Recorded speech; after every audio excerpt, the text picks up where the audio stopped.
Moments away from kickoff between the Browns and the Ravens. Let's go down to Melanie Collins. Melanie? Thank you, Tom. Well, I'm going to throw a number out there for you. It's -21, and I'm not talking about the temperature down here on the field. I'm talking about the Browns' league worst turnover margin. Now, this isn't a team that looks like they're 0-13 on film. In fact, they rank higher than the Ravens in total offense, total defense, passing offense, and rushing defense, but there's just one problem. They've given the ball away 32 times in 13 games, so the Browns have to take care of the football today. And as John Harbaugh told us in our meetings yesterday, a big key for the Ravens today will be forcing the Browns into making those characteristic mistakes. Tom, back up to you. Yeah, they understand that DeShone Kizer is young, but also the rest of this Browns team is young. You guys aren't even wearing jackets today. That's how warm it is here in Cleveland. It helps to have a little heater behind us as well. That is true. That is true. See the temperature, 35 degrees, slight breeze, and a 5% chance of rain. Last week, Steve Tasker was on the sidelines in Buffalo. We didn't think we'd get him thawed out for today's ball game. It is a little nicer here, I will admit. The fact that you can actually see the hash marks and the numbers on the field is a step forward. Browns won the toss. They've deferred. The Ravens will get the football to begin today's game, and Chris Moore will just take a knee. Well, Joe Flacco was very confident yesterday when we talked to him about today's ball game. Confident also off the loss to the Steelers. Threw for 269 yards and 2 touchdowns. His numbers are excellent against the Cleveland Browns. Let's take a look at his offense. We begin with his offensive line. The coaching staff could not have been more positive about Matt Skura and how well he has played. And obviously, from an offensive standpoint, we'll keep an eye on Chris Moore, who is evolving with great confidence for the Ravens.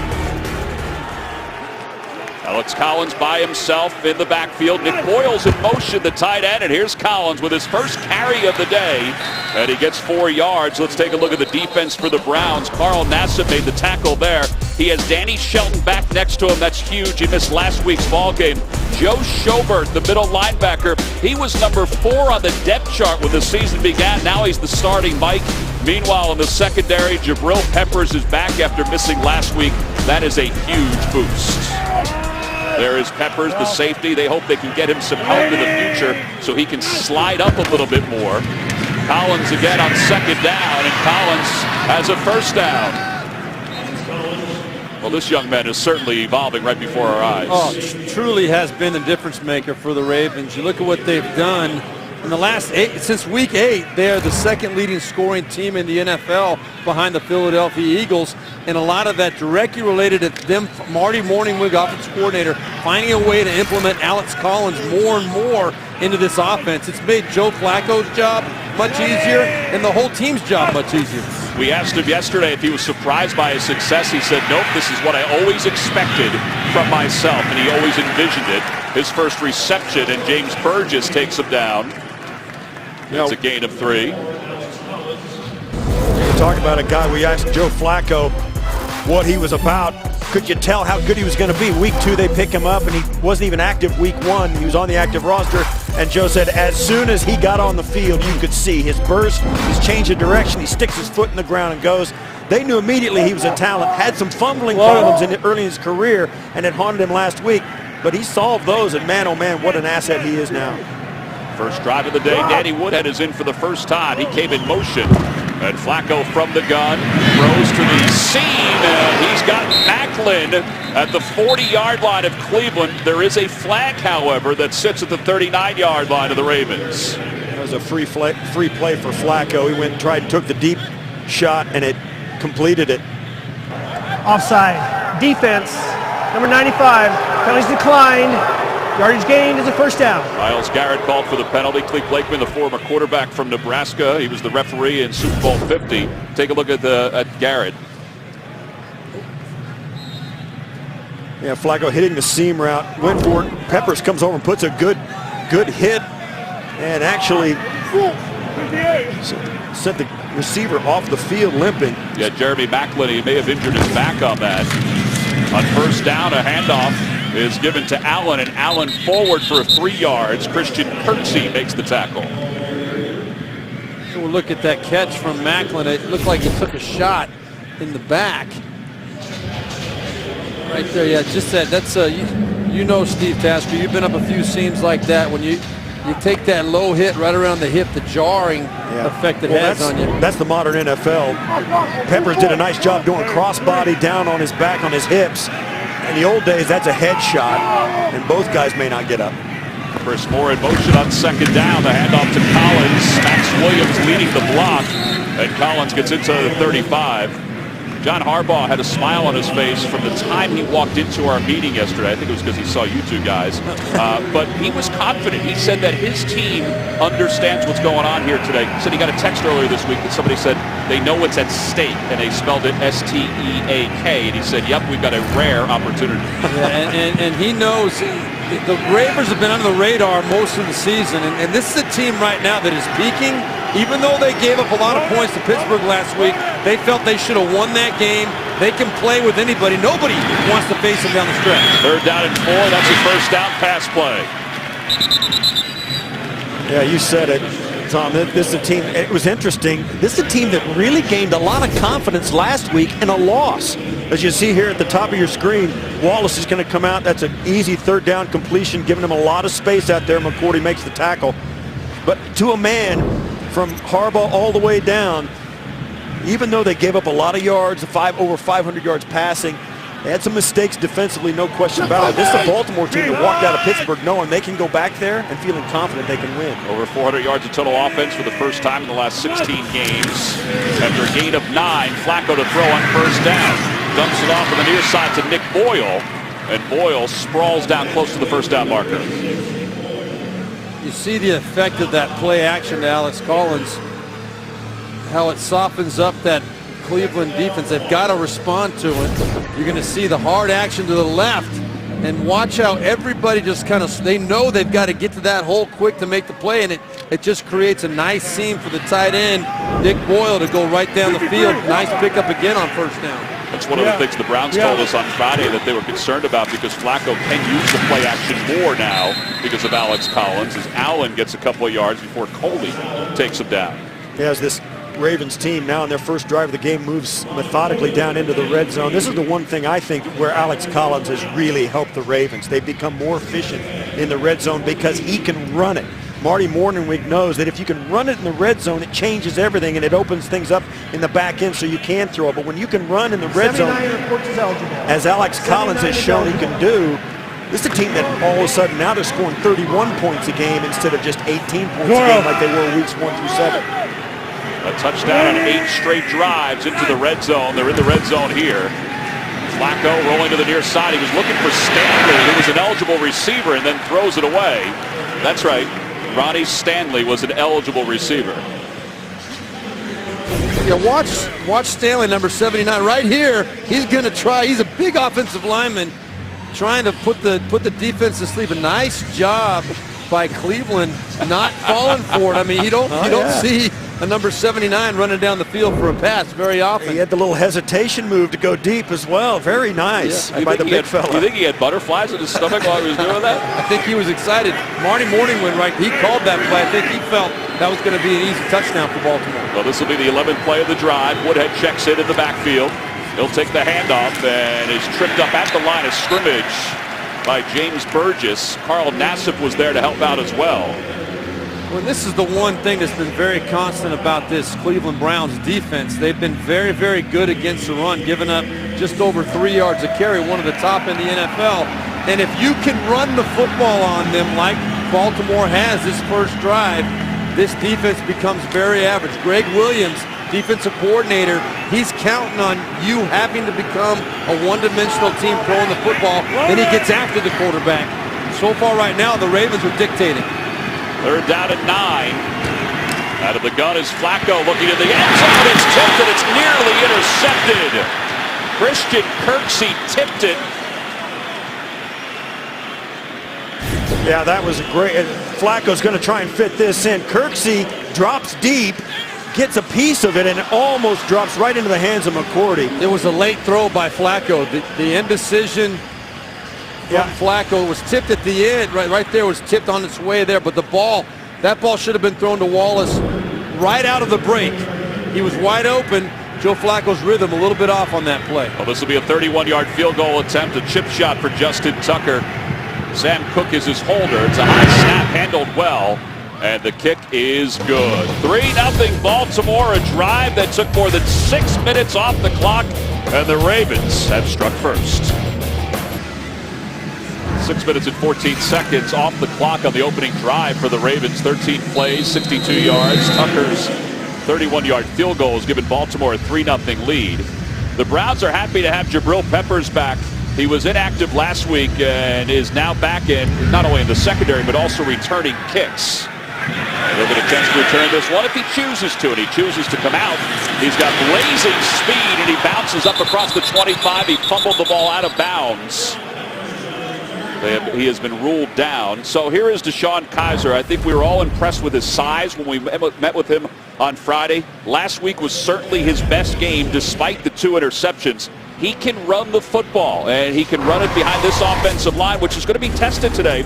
Spencer Drango is going to be tested because of Terrell Suggs. And then offensively, Corey Coleman is getting healthier for the Browns. This is the first time in a long time Joe Thomas has not been the left tackle for the Browns against the Ravens. Crowell takes the handoff on the first play, and he is stood up immediately.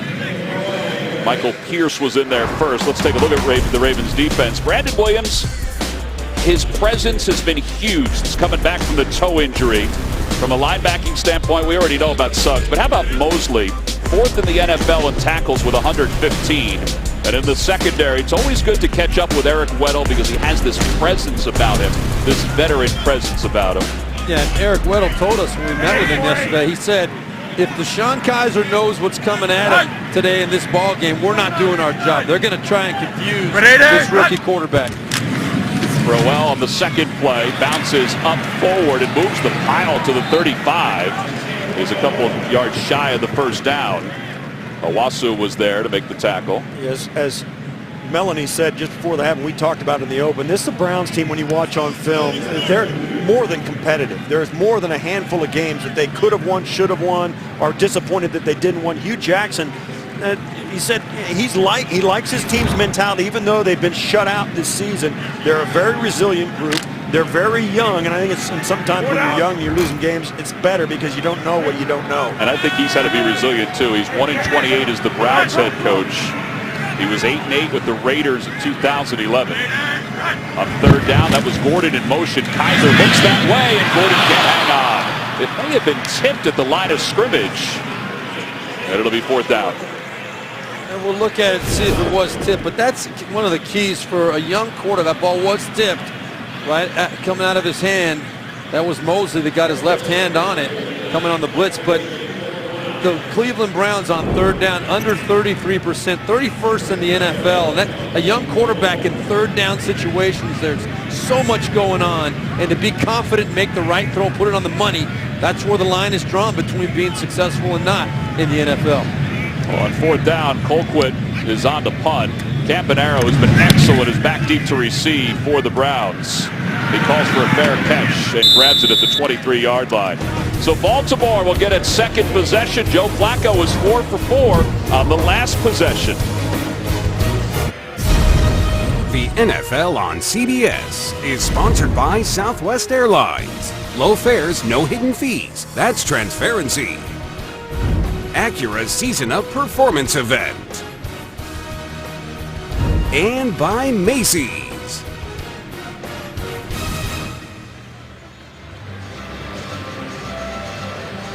Welcome back, everybody. Ravens leading the Browns by a score of 3-0. Now, just an update on Ravens wide receiver Jeremy Maclin. He's been taken off into the locker room to have his left knee evaluated, and at this time, he is questionable to return. Guys? Well, that was a big acquisition for the Ravens during the offseason. They hoped that he and Mike Wallace would be a nice combo in that receiving core. One thing about their injuries, it's opened up the door for a guy like Chris Moore to gain some confidence for the Ravens. Yeah, we spoke to Joe Flacco about Chris Moore. He said, man, it's been great because he just didn't have the confidence to come in and contribute right away, but the success he had on special teams gave him confidence that he could compete athletically, and now it's carried over into his wide receiver play. That's Boyle in motion to the near side. Now he's in motion again on first down from the 24. Collins, and his burst is stopped immediately.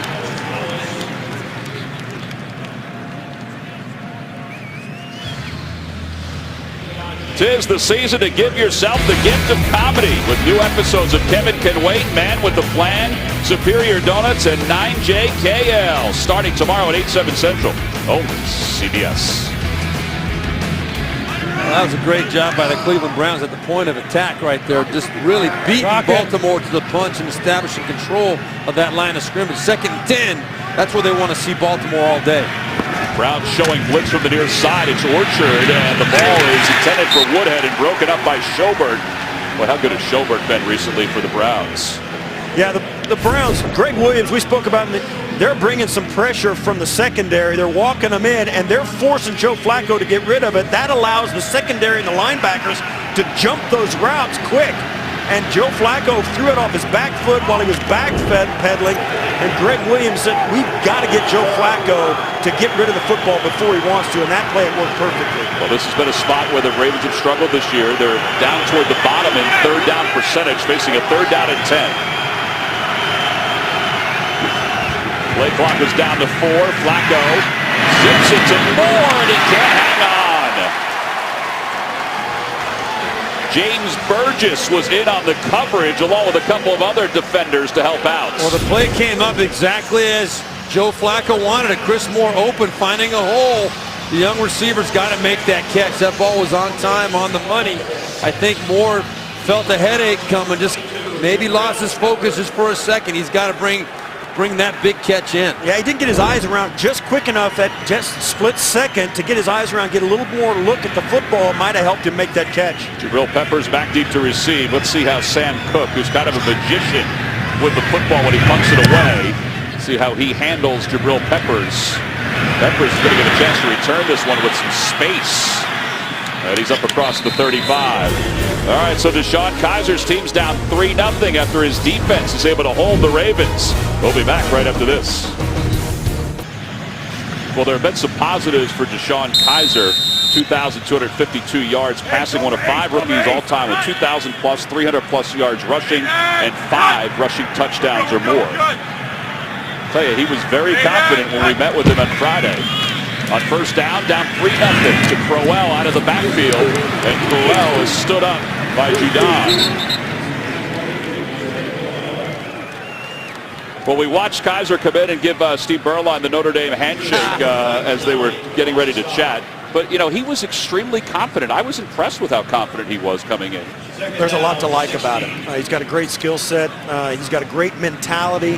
He's calm, cool. He's articulate. I think he's a good leader. He's got a lot of the intangibles. And plus, he wants the job. I mean, he's wanting to work at it. Trying to set up the screen. Boy, that's a tough spot to set up the screen. Yeah, it was read very, very well right there by Willie Henry. That ball could easily have been picked off going the other way. And, you know, this Ravens defense, very, very opportunistic as far as turnovers go. 2nd in the NFL, 29 takeaways this year. Be very careful. Watch number 69, though. Willie Henry was almost there to pick it off. Tackle made by Eric Weddle, but Henry was the defensive lineman that was trying to cut in front of him. We know with Weddle yesterday, Weddle said that the game last week was all on the defense. He said, we've let the offense down. Now 3rd down and long. Kizer's going long for Gordon. And there's a tie-up. It's going to be incidental contacts. Yep. If anything, the fans are a little bit upset, but the Ravens defensive back was in good position. Josh Gordon just went over the top of the cornerback right there. That was Brandon Carr. Yeah, Brandon Carr is just running down the field. Josh Gordon actually tripped him. Yeah, it gave him a 10-yard cushion either. He was not giving up the play over the top. This is such a savvy defense. You can't trick them. You're going to have to beat them. And I like the fact that they tried to go deep. Give Josh Gordon a chance to make a play. Colquitt gets this one off. Campanaro calls for another fair catch at the 33-yard line. So the Ravens will begin once again. Quite possibly Joe Flacco will have Jeremy Maclin back at some point. We'll see. The NFL on CBS is sponsored by Geico. 15 minutes could save you 15% or more on car insurance. And by Jumanji. Welcome to the jungle. In theaters this Christmas. Well, we've enjoyed our stay here in Cleveland the last several days. There were 2 Cavs games going on. One when we arrived on Thursday night against the Lakers, and then last night against the Jazz. Santa Claus is doing his last-minute preparations before everything starts to heat up for him. Yeah, with Rudolph right there next to him. Of all the places you could go, I don't know why you'd want to come here. Cleveland's a great town, but before you take a little break, Santa, go somewhere warm. Yeah, really. Here's Danny Woodhead underneath to the 39-yard line. Joe Flacco's eyes lit up yesterday when we talked to him about Danny Woodhead and the impact he has on this offense. He's such a difference maker. He tore his hamstring week 1, first series of the first game, and they have not had him until just recent last couple of weeks. Joe Flacco's had him as a resource, so valuable. He causes so many problems matchup-wise for the defense. When he's on the field, it really controls the attention of the defense. Ricard is in as the fullback, and Collins does not gain anything. Let's go to New York for JB and Phil with an update. Minnesota can clinch with a win. Well, Minnesota can beat you a lot of ways, and one of them is on the defensive side. Eric Kendricks picks off Andy Dalton, goes 31 yards, and it's already 14-0. Minnesota over the Cincinnati Bengals. Let's send it back to Tom, Steve, and Melanie. Wow, Phil, that was really good. It was a nice toss. On third down, Flacco's in a little bit of trouble. He looks behind him and it throws incomplete, intended for Wallace. Well, 2 really good defensive stands for the Cleveland Browns. B.J. Bello was chasing him down. Yeah, Cleveland's defense is real. I mean, there's no question about it. They may have not have won a game, but nobody wants to come here. Is going to come here thinking they're going to score 42 points on this defense. And Greg Williams, Hugh Jackson told us on Friday, he said, whatever Greg Williams is going to do, you know it's going to be a handful. This play is blown dead. Cleve Blakeman is going to figure some things out. The snap was made prior to the officials being positioned to officiate the play, so we'll just do it over. Remains 4th down. You know, Steve, you were talking about the points. Cleveland has given up 25.5 points a game, which is 29th in the NFL. And it's not because of their defense, it's misleading. It's because of the turnovers. They've led the NFL in turnovers, but we'll see what the penalty was. Referee was in front of the punter. Well, the umpire in that spot there, Bill Schuster, he didn't want to be that close to the play. Cook with an excellent punt. Peppers with a bounce at the 5-yard line. It'll be stopped by Moore, close to the 2-yard line. Boy, Sam Cook, we mentioned he's a magician. He really can be. He placed this one perfectly, and the Ravens back the Browns up after a 48-yard punt. Well, Sam Cook is certainly a huge weapon for the Baltimore Ravens, and he has pinned the Browns back to the 3-yard line. Here's Crowell trying to give them some breathing room, and he is stood up by Michael Pierce after a gain of maybe 2. Steve Tasker, you were on special teams for a long time in your career. I mean, this is one of those game changers for the Ravens because of the turnovers that the Browns have committed this year. Oh, yeah, absolutely. The 58-yard kick inside the 5, it really sets up success for the Ravens for the next 2 series, because now if they can hold get a 3 and out, if you can do that, you force the Browns to punt it out. You get midfield position, and then you're set up again. But it's all up to the Browns offense to climb out of this hole after having done nothing wrong. High formation. Gordon and Coleman were together on the near side, but instead they find Crowell, and Matthew Judon is there to wrap him up immediately. Now I would expect Hugh Jackson right now to be very, very conservative. You got 3rd and long now. You see a nice defensive play. It was a good safe pass from Deshaun Kaiser to Isaiah Crowell, but they got nothing out of it. The Ravens defense was disciplined, made the play. This is where the Ravens defense thrives, though, against good quarterbacks, experienced quarterbacks. Deshaun Kaiser's got to be very, very careful here. Kaiser 3 of 5 so far for minus 12 yards in this first quarter. Zips it to the far side, incomplete. And now a flag comes in. Brandon Carr was in on the coverage of Corey Coleman.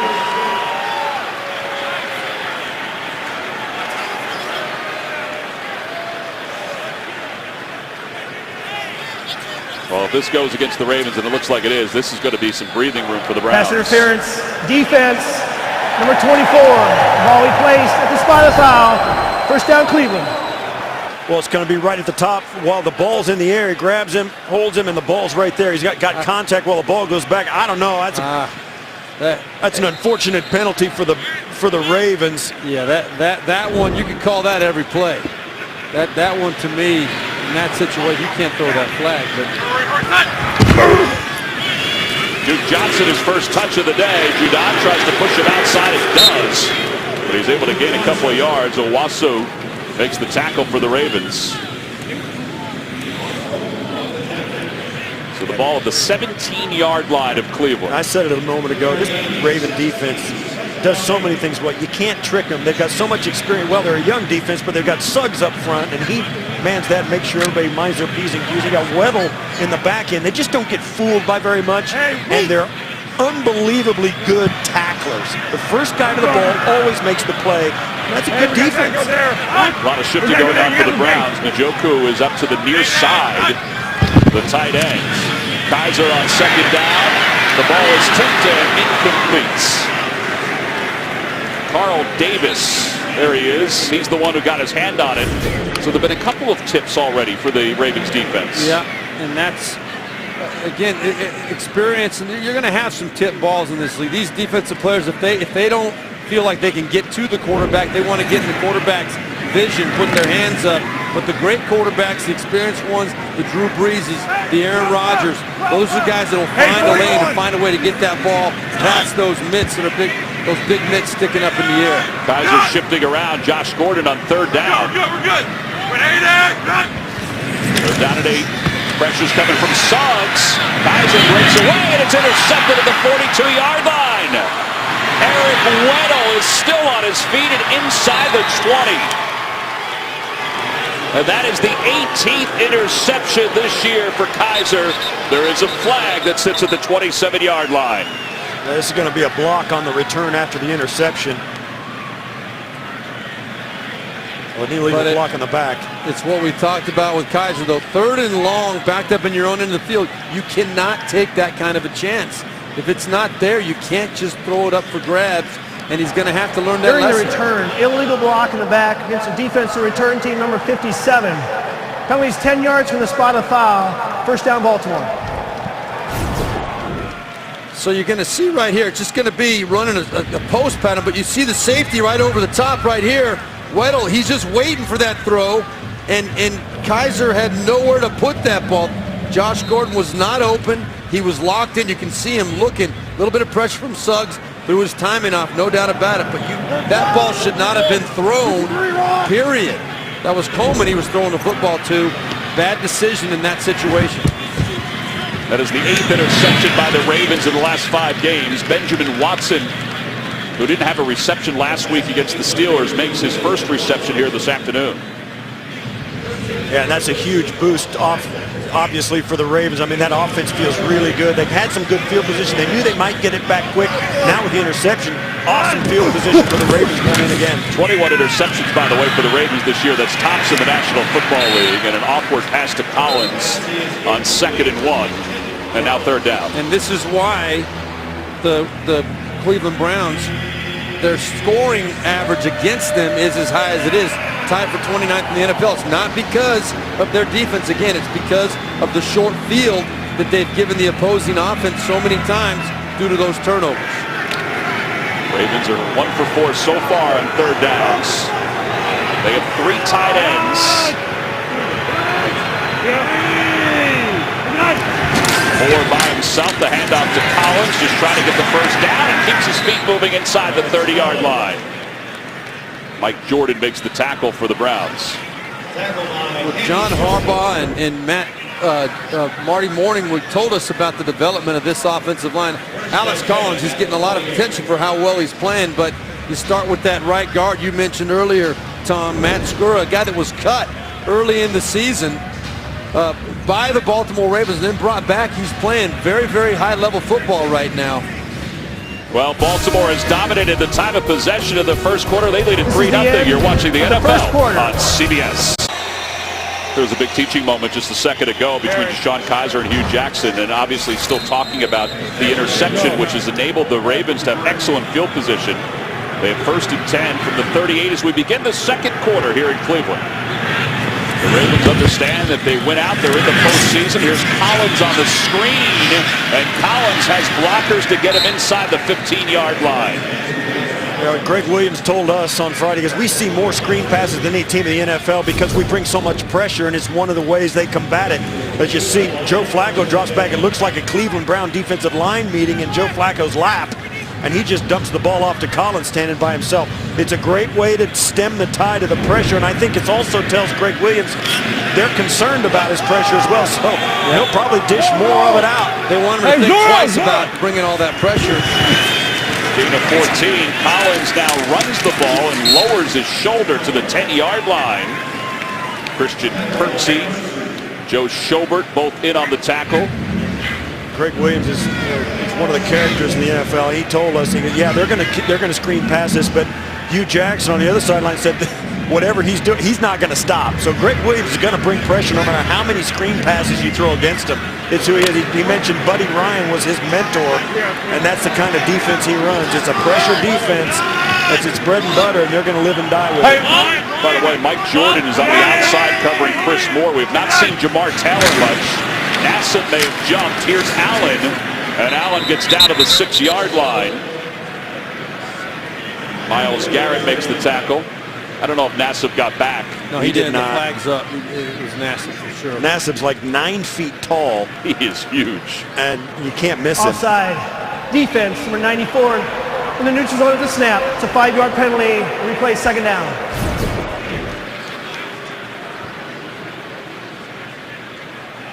Right at the top. And that he's listed at 6'7".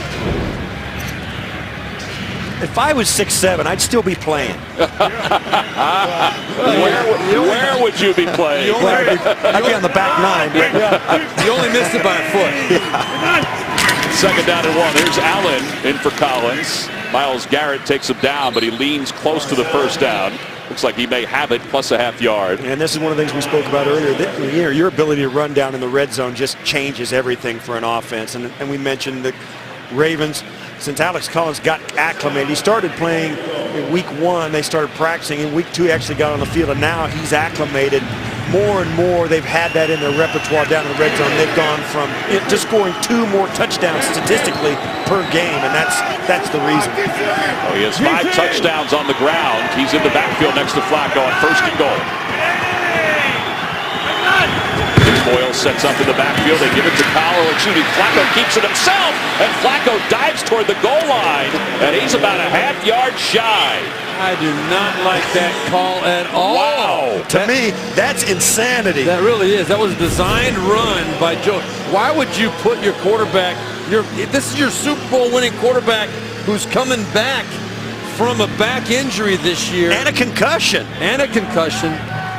Boy, that's almost very similar to what Carson Wentz went through when he blew his knee. You got one shot at a championship. That's winning all your games, and Joe Flacco's going to be the guy that helps you do that. Don't risk it. Second to go from inside the 1. Off the play fake, Flacco steps up and fires, and it is incomplete. Christian Kirksey was out in the coverage.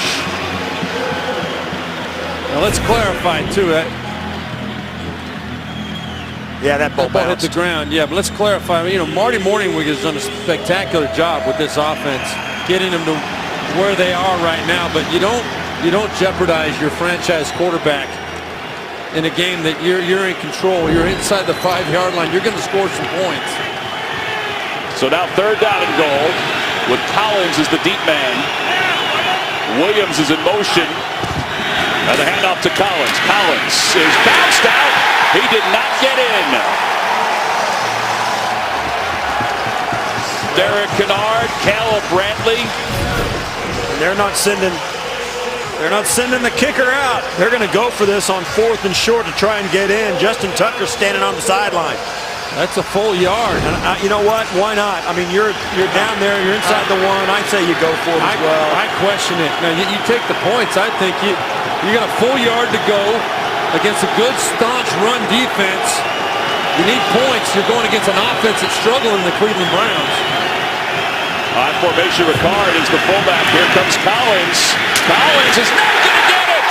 James Burgess was there to hit him back. And the Browns will take over on downs. And Collins is down on the field and very slow to get up.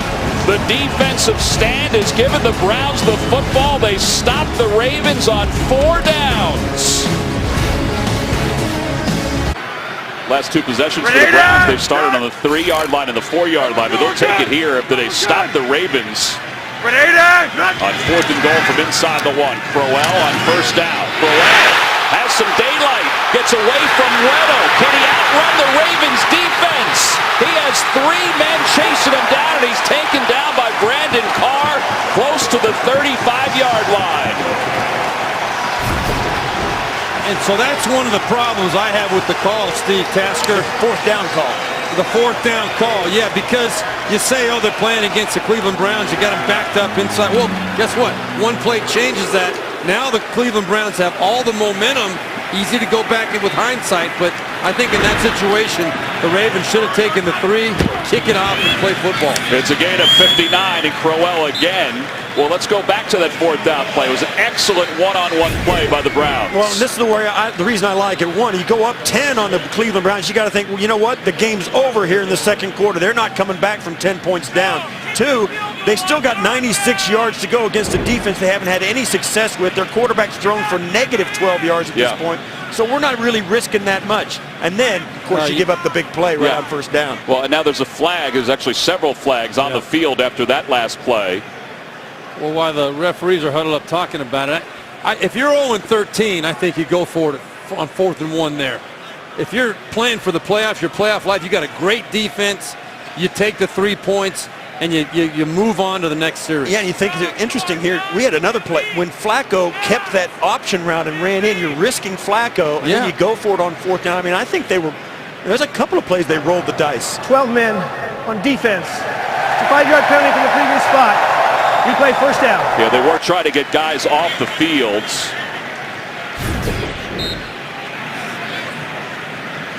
There you go. 1, 2, 3, 4, 5, 6, 7, 8, 9, 10, 11, and 12 back there. That's too many.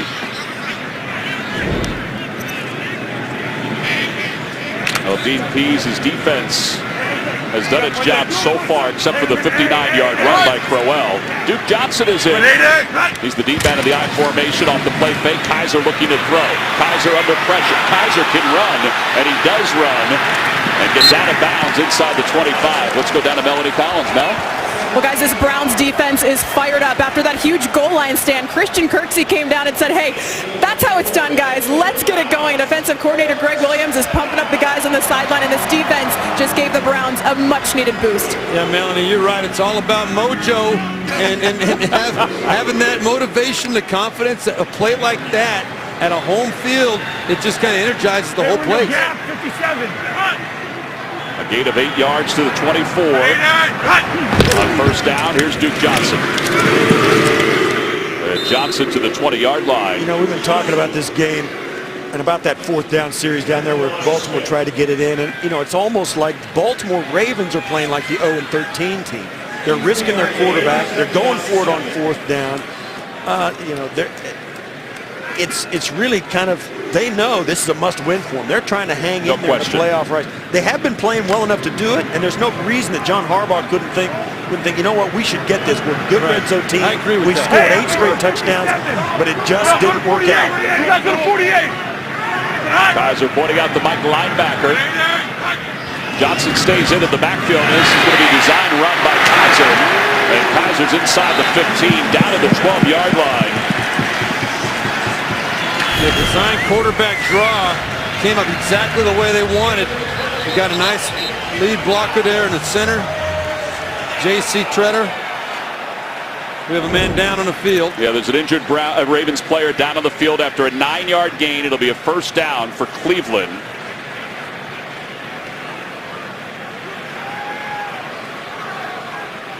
C.J. Mosley made the tackle, and Carl Davis is the injured player. So we'll take a break.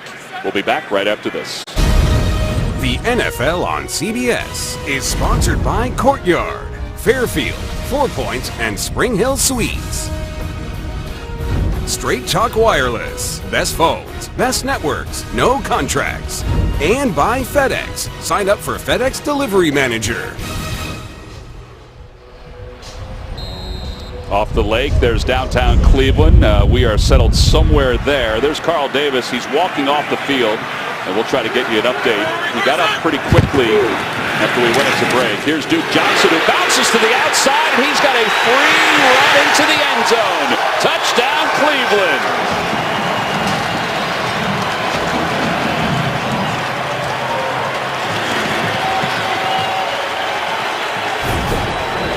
Duke Johnson, he averages the third most yards per touch in the NFL. Alvin Kamara, New Orleans, Chris Thompson, Washington, Duke Johnson third. He's a big play running back most of the time in the pass game, but right there showing his ability to pop it up inside and bounce it, use that speed to get to the edge. We talked to him on Friday. There's those sunglasses again. They've shown up once again. They showed up last week. Talked to him about the receiving numbers that he has this year. And he said he expected to be that good, but he also expected to be into the end zone. 7-3, Cleveland on top. We'll be back in 30 seconds after this from Lowe's. Duke Johnson's given Cleveland a 7-3 lead with his scamper into the end zone. 5 plays, 96 yards. All 5 plays were rushing yards. And Johnson with the 12-yard touchdown run. Crowell's 59-yarder was the big boost because they were back to the 4. So Cleveland has the lead, 8:12 to play here in the first half. Chris Moore is back deep to receive. The football falls off the tee. It's not really breezy here in Cleveland.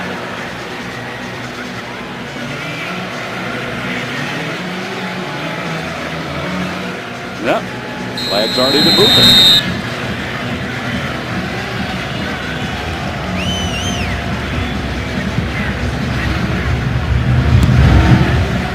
Chris Moore to the end zone. We'll just take it in. He thought about coming out.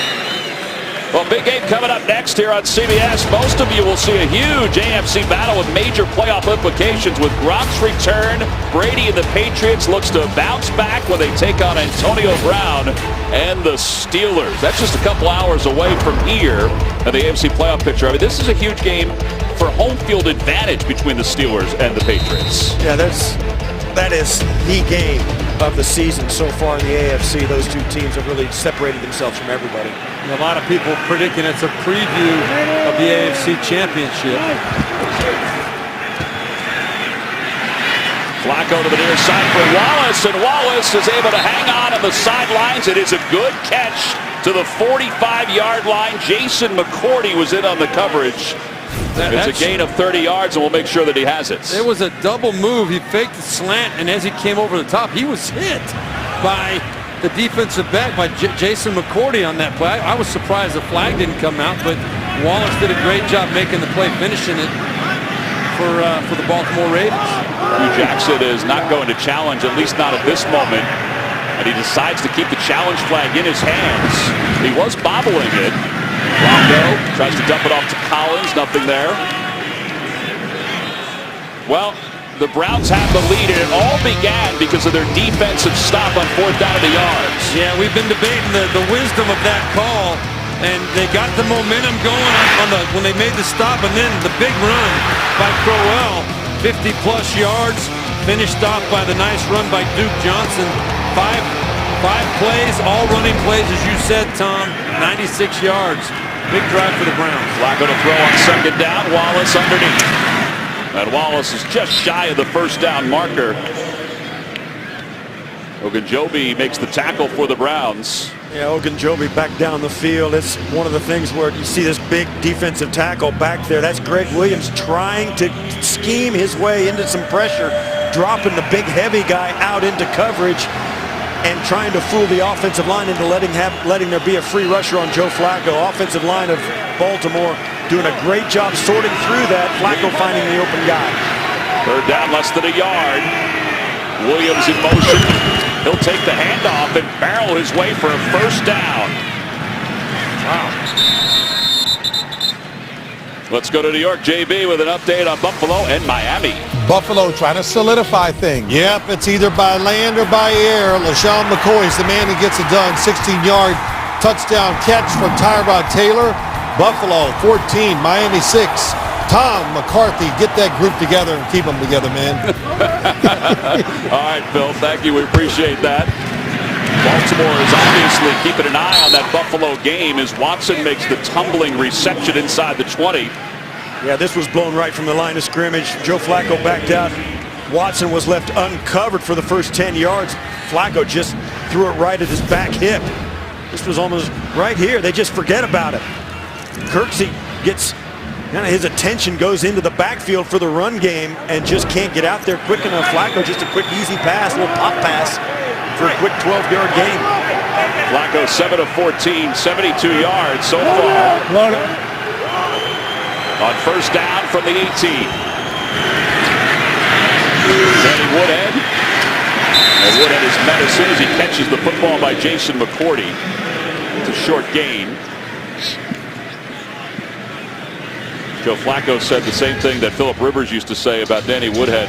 He said, you know, he just knows how to get open. He knows where the little seams are, and he doesn't stop. If he's covered, he'll keep on moving until he gets uncovered. The quarterbacks, you tell me this, Steve Berline, you're a quarterback. Quarterbacks love guys who think like quarterbacks when they're running their routes. They give them what they want to see, and Woodhead has that ability. Yeah, he has the ability to find the spot where he knows Joe Flacco's going to look for him on that check down. Flacco looks for him here, and he has Danny Woodhead. He breaks a tackle. He's inside the 10. And he's down close to the 8-yard line. James Burgess, Jabril Peppers in on the tackle for the Browns. About a half a yard, maybe a yard shy of the first down. Well, that was all Danny Woodhead right there. Ronnie Stanley, the left tackle, missed Kirksey right there. He split the seam. If Ronnie Stanley makes that block and keeps Kirksey from making the play, that's going to end up being a touchdown by Danny Woodhead, I think, because he would have had plenty of time to get past Peppers. Still a great individual effort by Danny Woodhead. Third down at about a yard. Collins running hard, has the first down to the 6. Kirksey with the tackle. Now I got a prediction. You're not going to see Joe Flacco try and run this ball into the end zone like he did last series. What if it's a 4th and goal from the 1? I think, you know what? Hey, I don't know. That's a good question. I'd like to say there's no way they're going to try that again, but then again, you think, hey, it's a coin flip. The statistics say it's a 50-50 proposition.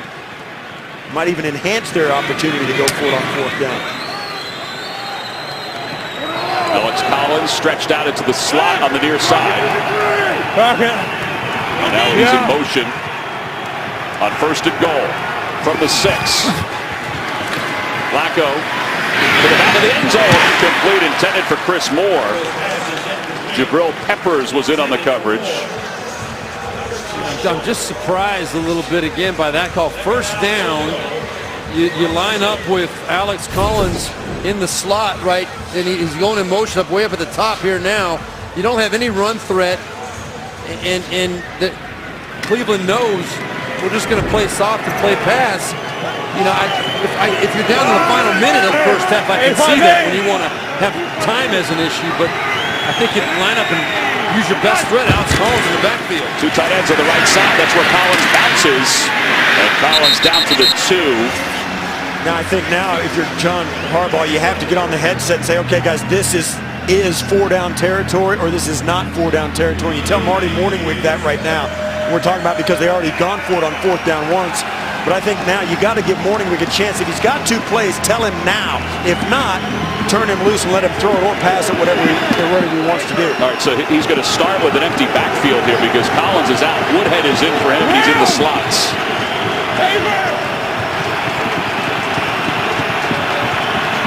On 3rd down and goal from inside the 3. Pressure's coming. Flacco's going to keep it himself into the end zone untouched. And the Ravens retake the lead. Forget about my prediction. So this is a run-pass option. Joe Flacco is just counting the number of individuals inside. He knows they've got enough bodies on the inside that if he runs the quarterback draw, he's going to score the touchdown. If they had stacked inside to prevent him from running the football, they would have had a quick pass called on the outside. It would have been totally his choice. Great call that time by Marty Morningwig. His quarterback didn't get hit that time. Here's Tucker's point after. It's good. I saw a lot of Joe Flacco in college at Delaware. He did this an awful lot. Into the end zone, untouched for the Ravens. 11 plays, 75 yards. Joe Flacco capped it with a touchdown run of 2 yards. The Red Sea was parted beautifully for him. And the Ravens are on top 10-7. It's a must-win for them. They'll keep an eye on what's going on in Buffalo, obviously, and all around the National Football League as Tucker will kick it off. John Harbaugh said, yeah, I keep an eye on the scoreboard. Here is Peppers, and Peppers up across the 20, bounces and spins toward the 30. Considered the league's most prestigious honor, the Walter Payton NFL Man of the Year Award recognizes NFL players who have made a significant impact both on the game and in their communities. This year's nominee for the Ravens is Benjamin Watson, and for the Cleveland Browns, Randall Telfer. Benjamin assists countless people through his charitable arm, the One More Foundation. And Randall hosted a back-to-school event for kids which helped provide new backpacks. This year's winner will be announced at NFL Honors the night before Super Bowl 52. To learn more about this year's nominees, go to NFL.com/Man of the Year. On first down, a flag comes in. False start. Offense number 85.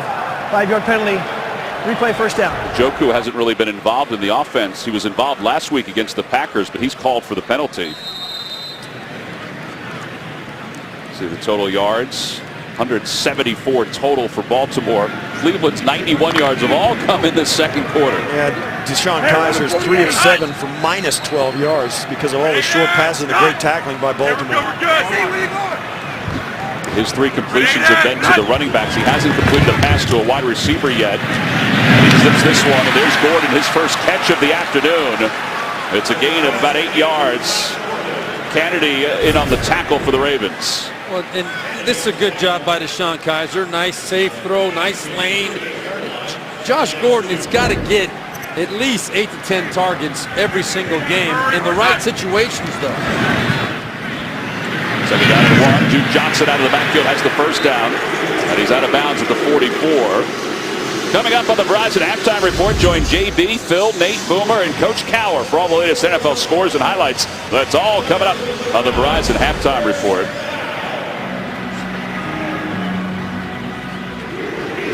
Josh Gordon has 1 reception so far. Hugh Jackson, we asked him on Friday if he has had conversations with Gordon about what he needs to do to maintain his eligibility here in the National Football League. He said, oh yeah, we've talked over and over again.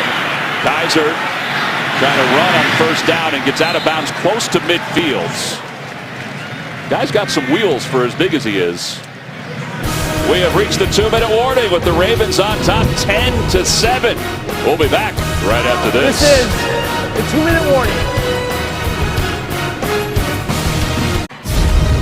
The NFL on CBS is sponsored by Tostitos.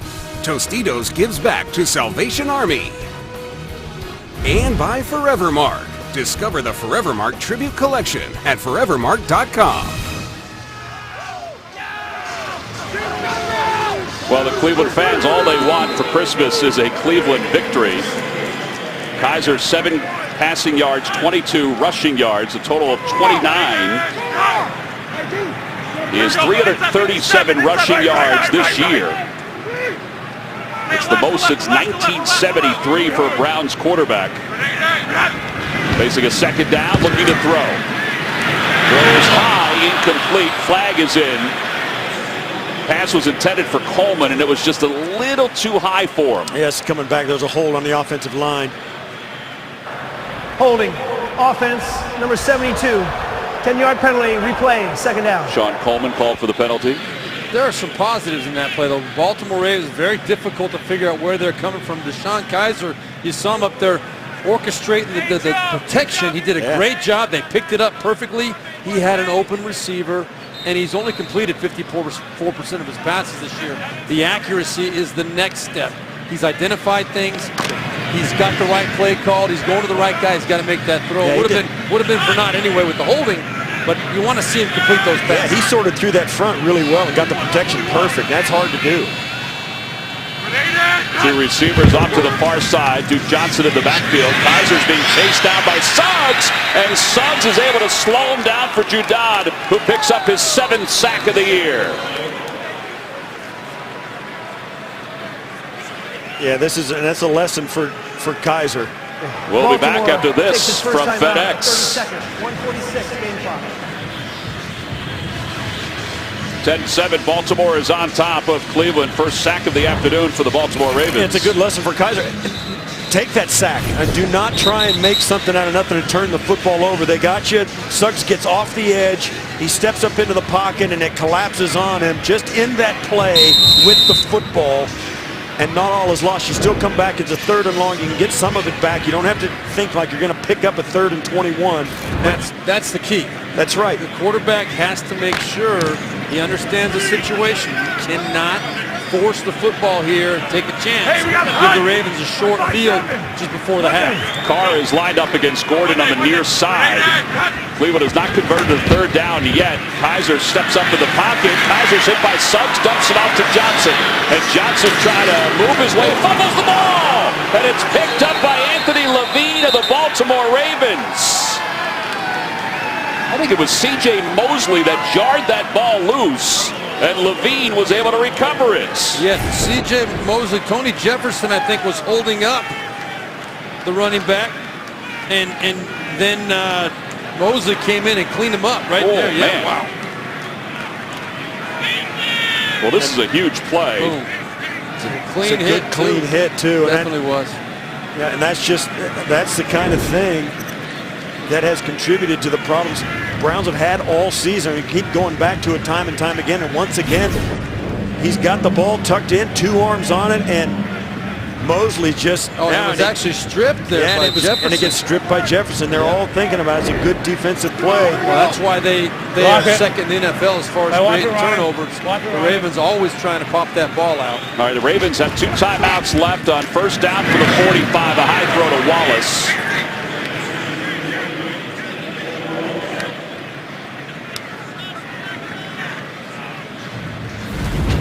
Coming up on the Verizon Halftime Report, join JB, Phil, Nate, Boomer, and Coach Cowher for all the latest NFL scores and highlights. That's all coming up on the Verizon Halftime Report.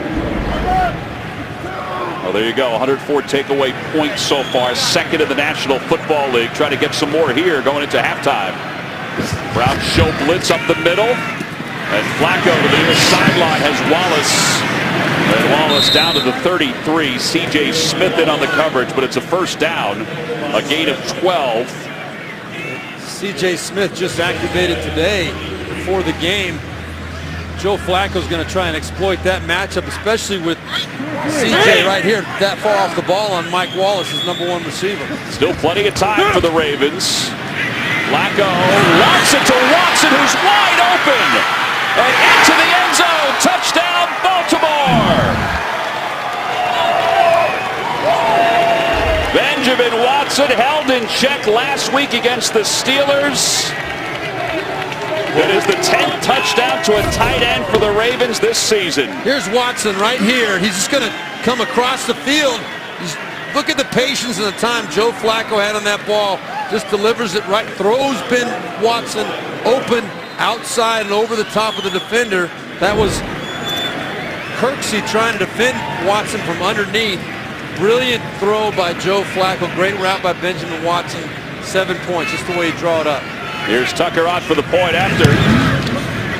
And it is good. Yeah. It's now 17-7. And once again, the Browns offense puts their defense in a bad spot, and they go to the well once too often. The defense has come through a couple occasions in the 1st half, but this is one where they just couldn't.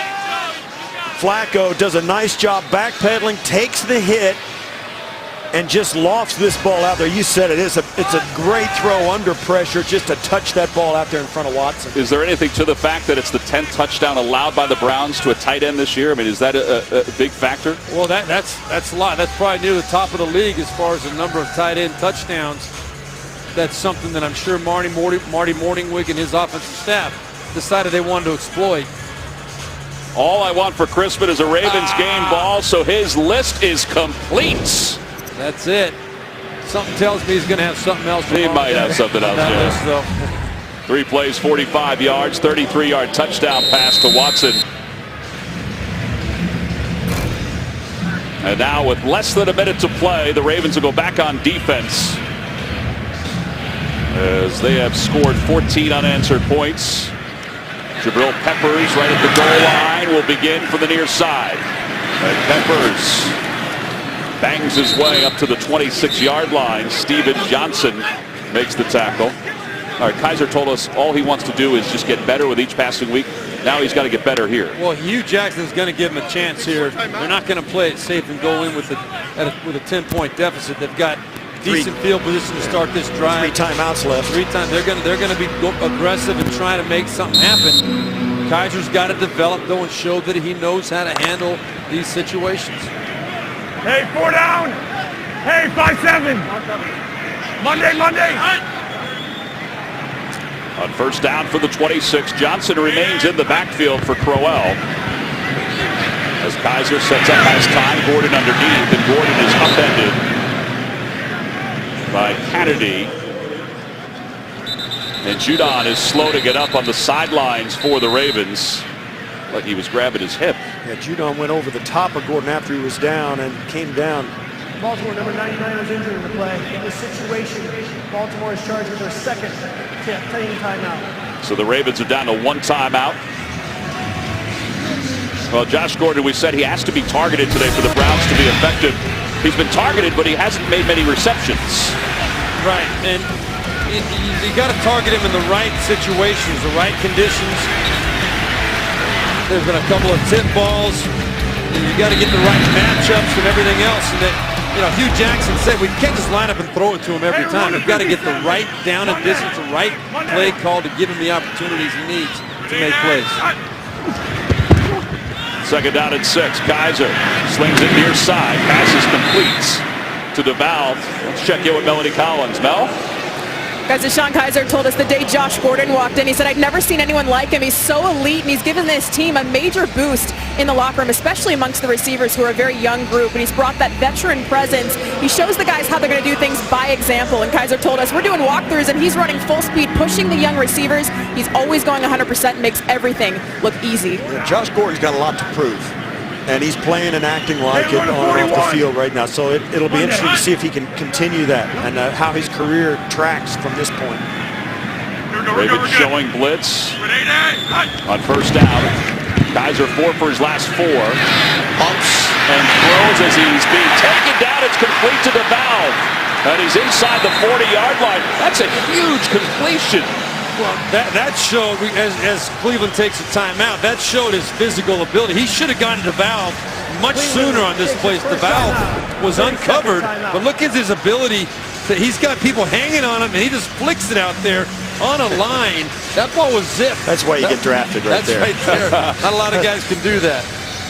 He was a little bit late finding DeValve, but he did find him eventually and made a very, very nice throw. You're standing hip deep in the Baltimore Raven defense, flicking that ball out there like that. And that's also what gets him into trouble. He makes plays like that, so he thinks he can do it. He trusts himself a little too much at times, but then again, man, that's pretty intriguing talent. No doubt. Zane Gonzalez, the place kicker, his long this year is 54 yards. On first down, flags are in. Kaiser bounces. And inside the 35, he gets down to the 34. Zadarius Smith makes the tackle. Clock is stopped because of the flag with 19 seconds left to play. Illegal formation. Offense. The right tackle is not covered. It's a 5-yard penalty and replay first down. In this situation, the Gamecock was stopped, so there is no 10-second runoff. Down here, you got to be up on the line of scrimmage. He's back a yard off the line of scrimmage, and this tackle would be an eligible receiver in that formation, and he had to move up. That's a ticky-tack call, but it's basic fundamental football. You got to ask that official at the bottom of the screen that you line up next to, hey, am I on or am I off? You have to do that, and once you do that, the official says, okay, you're fine. It's one but of if those you don't, that's exactly right. It's experience. There's Zane Gonzalez. They're not in his range yet. The penalty certainly hurt that down. It'll be first down. And Kaiser 6 for his last 6. Looking for 7 for Njoku, and it's broken up by Anthony Levine. Well, Levine plays this fantastic. He knocks this away with his left hand, keeps his right elbow in towards his body, doesn't extend, he does extend his arm, but he just turns around, knocks that ball away. You'd like to see that ball a little out in front of him. He's got to throw him open, just like we saw Joe Flacco do for the touchdown. You got to lay it out there and give your guy a chance to catch it with his back to the defender. If you miss that throw, it's got to be missed outside over the top. where the defender can't make a play on that ball, and your receiver has a chance. That one right there, underthrown. Is it ticky-tack a little bit? Yeah, it is, but you got to make that throw. Ravens use their final timeout. Takes its third and final timeout, 30-second timeout. All right, so they take a 30-second timeout. For the Browns, they need to get probably another 7 or 8 yards in order to get into Zane Gonzalez's field goal range. Well, obviously this has been a little more entertaining first half than we expected, up with the Browns having the lead 7-3 at one point, but we're seeing the Ravens offense really come to life these last several minutes. Yeah, they've been scoring a ton of points the last few weeks. We've seen evidence of it here today. They missed out on the 4th and goal when they actually wanted to go for it. They'd have 17, or yeah, they'd have more points if they'd done that. They have 20 right now if they'd taken that field goal. Opportunistic, taking advantage of the turnovers by the defense and going down to small points. That's a nice formula for the Ravens. Corey Coleman lined up on the near side against Brandon Carr as Kaiser on second down, looking left the whole time for Gordon, broke it up. Marlon Humphrey, the rookie from Alabama, who was really spotlighted last week with Antonio Brown and played well. Right at the top of your screen. And he does a great job of getting his hand in there. Humphrey came in. We talked to Weddle.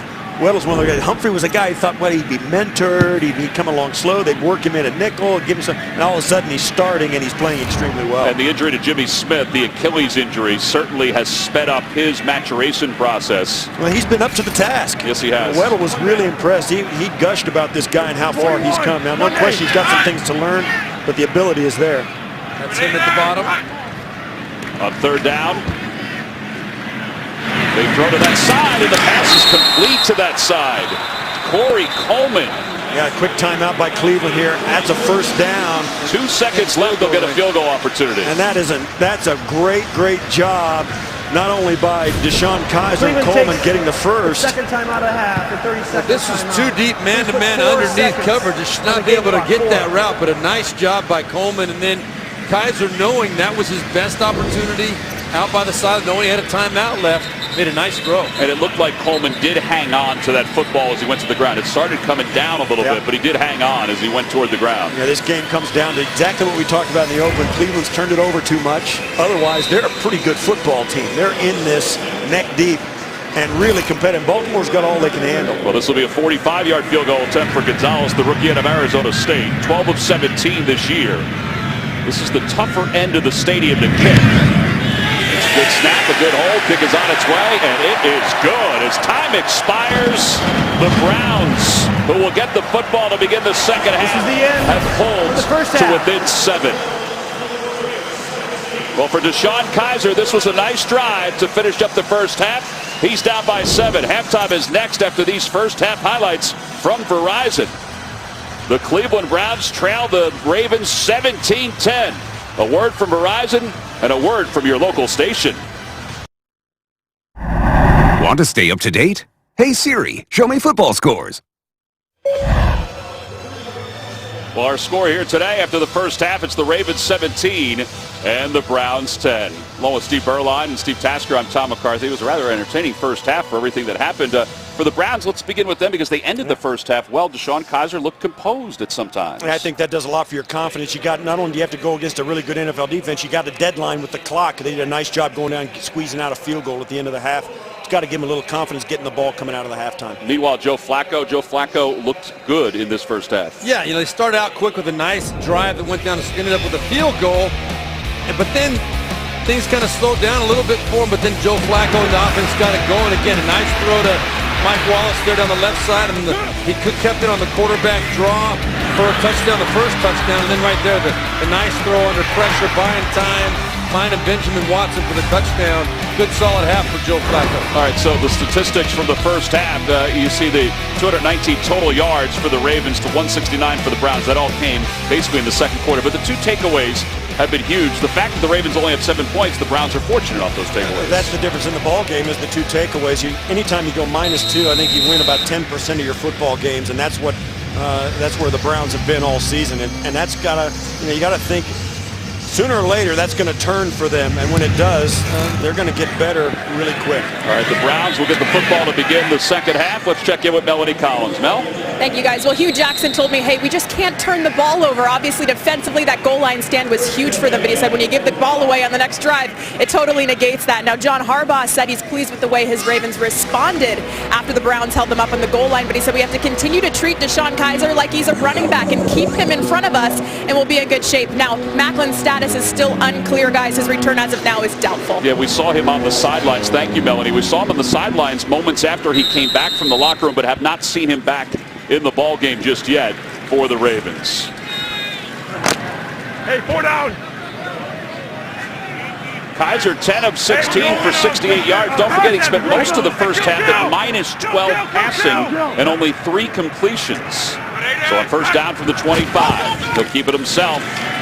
This is what Harbaugh said they have to be better at as Terrell Suggs makes the tackle. How about this big play by Crowell in the first half? Well, this is one of the things the Browns do an outstanding job up front. The guard comes off, and then they come off on the double team to get to the second level.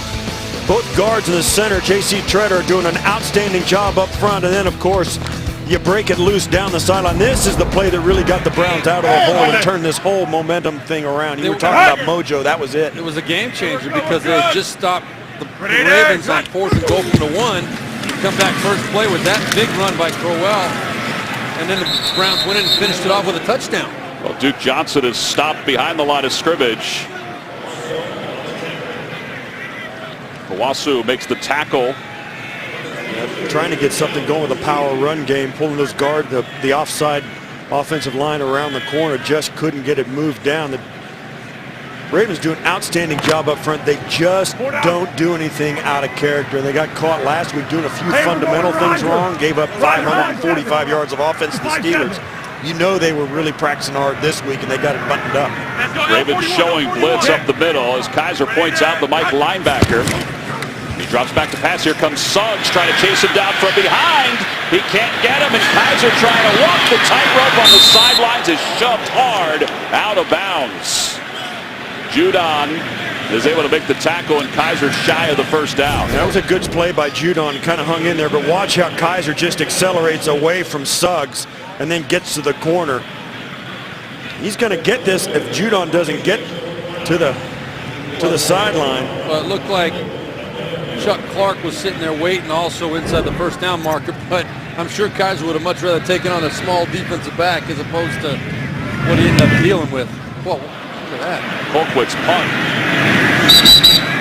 lands inside the 35-yard line. So decent field position for the Ravens. First possession of the second half when we return to Cleveland. Ravens certainly closed this first half in fine fashion with back-to-back touchdowns. And don't forget when they were taken out on downs, it was 4th and goal from inside the 1, and they were stopped by Cleveland. Chris Moore is in motion. Flacco off the play fake, sets up and fires. It's Watson again. And Watson is tripped up by Jabril Peppers, but he is inside Cleveland territory. It's a gain of 18 yards. Watch the hard action this way, and here's Ben Watson. He's just going to come this way, but the flow of the defense, everybody going with that hard run action to the right side, and Ben Watson just pops right over the top, completely uncovered. Nice, easy throw and catch. That's the Alex Collins effect right there. When first down, you fake that hard run to him, they got to respect it.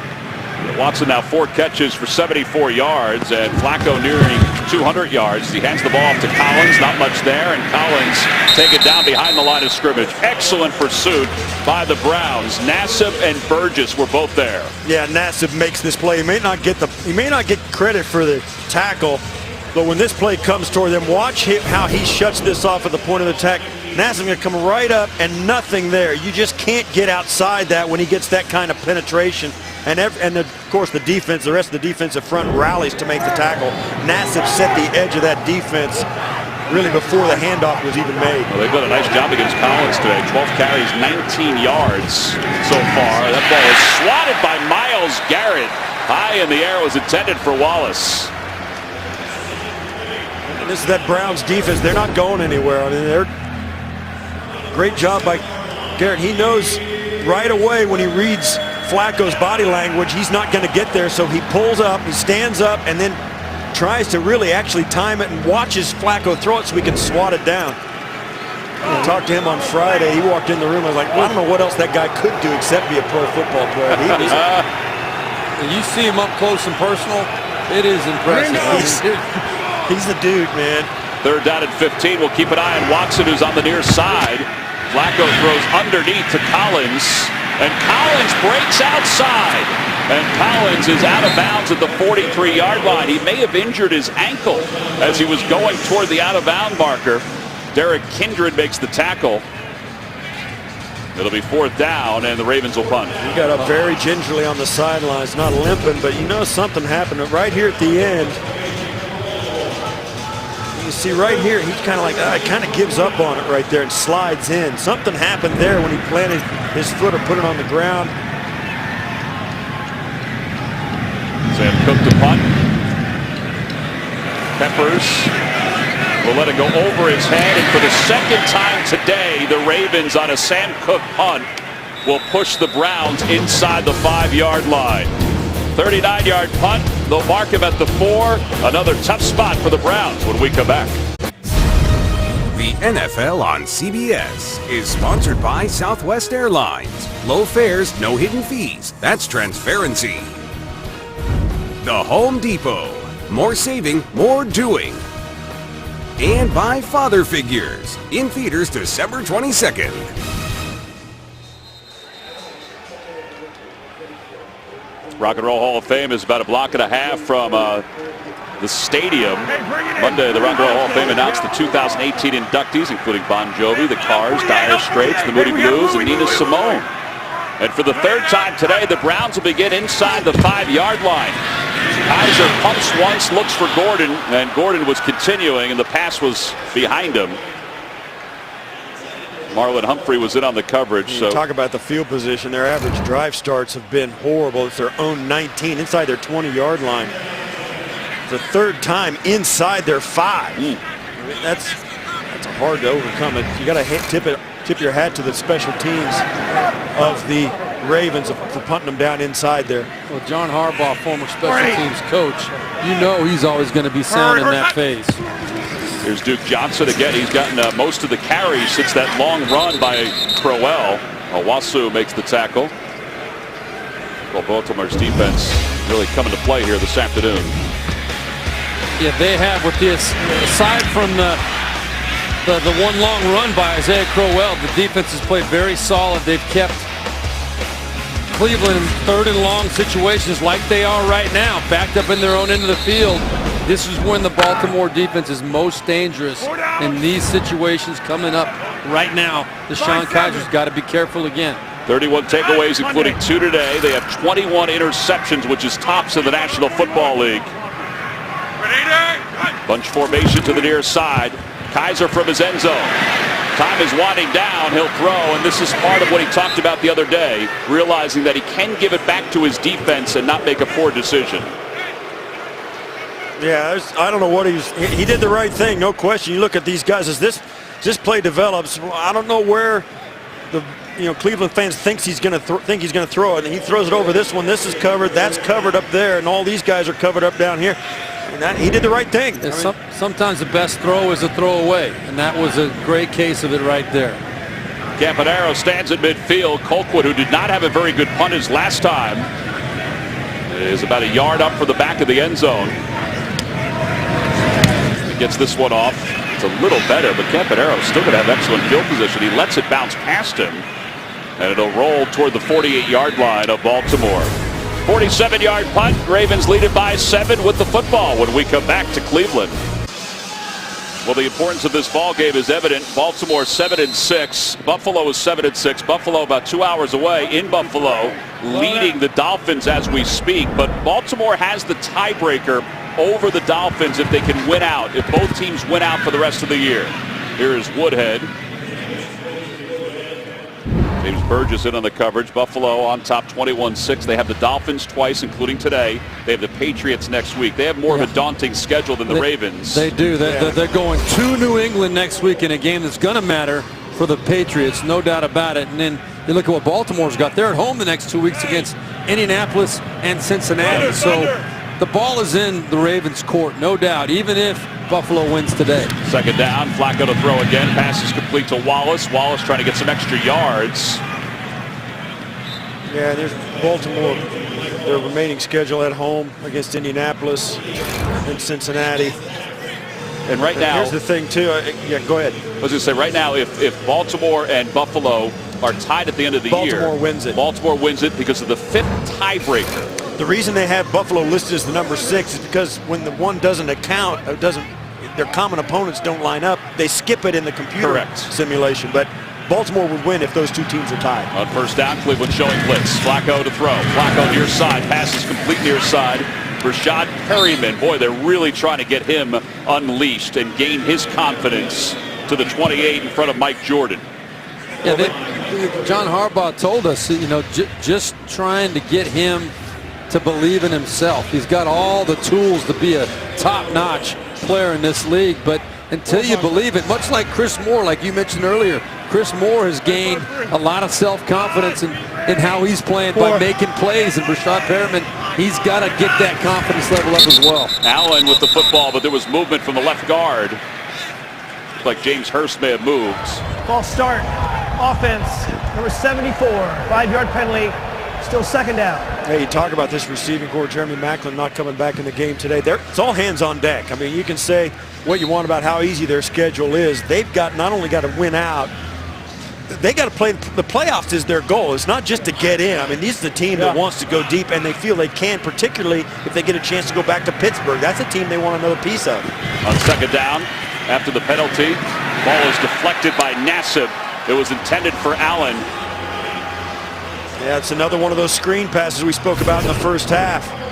Nassib comes up, he sees it, recognizes it, and gets his hand on it. That's why, 6'7" defensive end, got a little wingspan there. But they're, when you see so many screen passes, you start to get good at recognizing them. Got an injured Brown player as Nassib steps out. Danny Shelton, who missed last week with an injury. He had an injured rib and chest last week. Well, it looks like he's trying to stretch out that right ankle. Former first-round pick, his third year out of Washington. It looks like his calf cramped up on him. He was menacing in the last couple of years, but the injuries have really plagued him. He's one of those guys that John Dorsey looks at and realizes that he's a player, that he's a guy that they can help build around. He and Myles Garrett on that defensive line. There he is. He kind of stuck his heel into the ground and hyperextended his knee, it looked like. It was Ryan Jensen, the center, who was blocking him. Kind of rolled up on him a little bit, yeah. Third down and 6 for the Ravens. On top by 7. Certainly within Tucker's field goal range. Danny Woodhead will check into the backfield. Bunch formation on the left side for Flacco. Flacco, time's winding down, and he's taken down. Trevon Coley with his second sack of the year. And that sack has pushed Baltimore out of field goal range. Yeah, it's going to come from down inside. They get him covered up in the back end really well. Flacco wants to get rid of it quick, but they double team the underneath tight end, which is Boyle. And Flacco has to pull it back down, and that's what Greg Williams wanted. He told us, he goes, if that guy has to double clutch, we've got to be there, and that's the play they were. Loss of 9. Peppers will let this one go over his head again, and again inside the 5-yard line. It's Moore who covers up the football. Listen, Jabril Peppers is doing the right thing. You don't want to catch that inside the 5. You got to take a chance, but I think one thing they're not doing is they're not stoning the gunners coming down. You've got to hold those guys. You got to keep these guys from getting down there inside the 5 to down the punt. You got to pick them up here so they don't get down here. You see this? They got guys down there ready to stop that punt from going in. You got to keep them from getting down there. And watch the ball. This is it's like into a sponge. But that's the 4th time he's hit the ball just like that. He's sticking it like a Jordan Speed. He's an NFL punter. Pitching wedge, man. He's an NFL punter, and he's playing extremely well. And he's doing exactly what he's trained. That's not by accident. They practice that, and it's worked to perfection for Baltimore all day. Kaiser from his end zone on first down from the 4. Here comes the pressure. He doesn't see it. He loses the football. It's picked up right on the goal line by Brandon Williams. It'll be a touchdown, Baltimore. Kizer had no idea that the pressure was coming from the backside, and Brandon Williams fell right on top of it. Well, it was just right around the edge. Brandon Williams. Right here, Spencer Drango. Williams just comes off. Was that? It actually wasn't Williams. It was Zadarius Smith who knocked it loose, and the edge. Williams recovered into the end zone. Yeah. So just gives him the move, and Drango gets caught lunging. Yeah, that's pretty poor by Durango. We were worried about the matchup with him on Suggs coming into the game today, but it was not Suggs that caused the problem. Zadarius Smith right there, huge play. We mentioned earlier too, this is the first time in a long time that Joe Thomas hasn't manned the left tackle spot against these Ravens, and didn't show up at all day. Durango's done a nice job all day until that play. And as you said, Tom, I mean, Kizer had no idea what was coming. It was so quick, Durango didn't even get a hand on Smith. You can't put that on Kizer on this time. Turnover, scoring play being looked at as we speak. You see Smith coming in. They're trying to make sure that his arm wasn't coming forward, that Williams did recover it in the end zone. So there's more than one thing that they're looking at. Well, I think this is going to have to stand. And anytime you get down there and there's big, heavy, like 10 big, heavy guys around it, you never get a good angle. Yeah, he looked like he jumped on it. The ball was outside the end zone. That's what he very easily. When he comes down on the ball right there, he's not in the end zone. Now, was he down by contact? Well, they're saying it's good. Yeah. Right. They've decided that it is a touchdown. Just not enough to overturn that. Right. So Justin Tucker on for the point after. Third turnover of the day. Second touchdown of the day off the turnover. Tucker's point after is good. Zadarius Smith sweeps the ball away, and Brandon Williams sweeps it up in the end zone. The NFL on CBS is sponsored by Cricket Wireless. Something to smile about. And by Walmart. Rock this Christmas with Walmart. Ravens have forced 3 turnovers today. They have 14 points off those turnovers. And the Ravens, since week 8, plus 10 in turnover differential. It includes the plus 3 today. And it's amazing how different a week is. I mean, passing yards, 486 allowed. They've allowed just 58 here this afternoon. How bad is that? The passing yards? That is the most passing yards the Pittsburgh Steelers franchise has ever given up. That's how bad it was last week. The Bill Peppers will just take a knee. All right, so let's take a look at the turnovers today by the Browns and how it's affected the outcome of this game. Well, the turnovers, I mean, that puts now Cleveland at minus 24 on the season, and it's a direct impact on the game. I said the 486 yards Pittsburgh threw against Baltimore was the most Baltimore's ever given up. I said Pittsburgh, but I meant Baltimore. But the turnovers are always the story when you're playing the Ravens. They're coming after. They're going to find ways to get to that football. Points off turnovers. They were number 2 in the NFL coming into the game. It's only getting better for them. Okay, so 14 points, as we mentioned, off turnovers today, including the touchdown by Williams. The officials reviewed it. They decided that Kizer's arm wasn't coming forward and that Williams was in the end zone. So now Kizer will go back to work. Njoku is in motion. The handoff to Crowell, who's back in the game, and he's tripped up as he went across the line of scrimmage. It's a gain of 3. He may have been tripped up by Njoku, his own teammate. Yeah, that was blocked up pretty well. Crowell just, like you said, just got tripped right in the hole. Looked like that was going to be a nice football play, and it ended up being a 3-yard gain as it was, and it was kind of a failure. Hey, 57! Empty backfields. Trips to the near side. Weddle will come up to the line of scrimmage. And now it looks like he's blitzing for the near side. Pass is too low, intended for DeValve. It'll be third down. And now the boos for the fans here in Cleveland. The final home game of the season for the Cleveland Browns. Yeah, you mentioned it, Steve Berline, early in the first half. Accuracy has got to get better for Deshaun Kizer. We've seen a lot of great things from him, some mistakes, no question about it. But the one overriding characteristic of his skill set is his accuracy when the ball comes out of his hand. It's got to be better on every throw, not only short and mediums like that, but also on the long ball as well. Duke Johnson checks back in on third down. Kizer Looking to throw. Pressure's coming again. Throws to the near side for Gordon. Gordon's got it, and Gordon has the first down up to the 39-yard line. That time it seemed to slow down a little bit more for Kizer, which Hugh Jackson mentioned to us on Friday that last week against Green Bay, it slowed down. So he's getting to that point.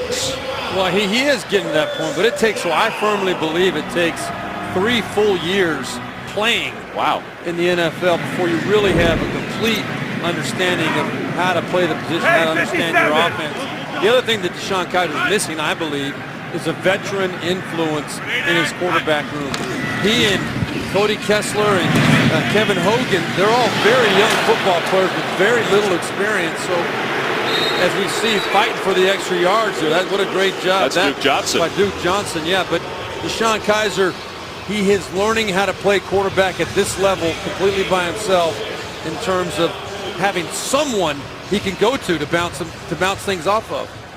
You know, he told us on Friday he's reached the people who represent him have reached out to other guys who have played in the league and who did play. And there's really, it's a unique situation for a guy playing as a rookie, new head coach, all of that stuff. Duke Johnson again. He's got the first down inside Baltimore territory. Tony Jefferson makes the tackle. And DeShone Kizer told us it's interesting because all the guys I've spoken to have noted how unique the spot he's in is, because he doesn't have a veteran on the roster, and you know, he is a little bit of on an island, but nevertheless Hugh Jackson is accepted as one of the guys who's kind of one of those quarterback whisperers, so he's not out there by himself. Gordon in motion on first down for the 48. Kizer pulls it out. Judon chases him down, throws, and it's complete for a gain of maybe a yard. Let's check in with Melanie Collins. Mel? Well, Tom, you guys are talking about Kizer. It's amazing how through all of this, he just hasn't lost his confidence. He said he plans to use these final 3 games to prove to the Browns that they already have the quarterback that they need, and now it's just about getting experience for him. But he said to us, there's not a guy who can come in and beat me when I'm at my best. So though he didn't seem fazed by any of this, you know there's a lot of pressure on him, and he knows that. Well, he certainly has heard an awful lot in his first year. Hey, we gotta He's go been benched. Roger. Oh, he's done the lap already. He sure has. Now they will have, if they lose today, the first pick in the National Football League draft. That ball is swatted high in the air, and then Kizer punches it away. Mosley swatted it in the air, and Suggs was lining it up for an interception, but Kizer was able to jump over him. Even the Raven defenders are kind of he goes, oh, you did it. That was a great play by Kizer. They all kind of said, oh, that was nice. Even the defenders, look at those guys. They're like, yeah, LeBron James say, nice swat, man. That's a way to go up and get that. He would have ball. said keep it in bounds, though. well, they tipped their cap to him, that's for sure. And let's not be mistaken either. There is not a more difficult situation than DeShone Kizer stepped into in the NFL. Very, very difficult. You got to give him credit for his resilience. On third down, he tries to slant to Coates, and Coates is inside the 40-yard line. He's shy of the first down. I would think he's got to go for it here, right? You're Absolutely. down 24-10. You haven't won a game this year? No hesitation. I think if you're in this field, because maybe even midfield, but certainly inside your opponent's 40-yard line, I think it's 4 down territory. You thinking about a quarterback keep here? If it's 4th and less than 5, you're going for it. He could sneak it. He does. Goes to his left. He is stopped for a moment, but then lowers his way to the first down marker. This is all going to depend on the spot. Michael Pierce did get there, and so did C.J. Mosley. I think they've got it marked. It's marked halfway between the 38 but and on the 39. far side is where the chains are, and that looks a little short. Oh, it does. I think he is short. You're right. Got my lines mixed up. I might challenge that spot if I'm Hugh Jackson as well.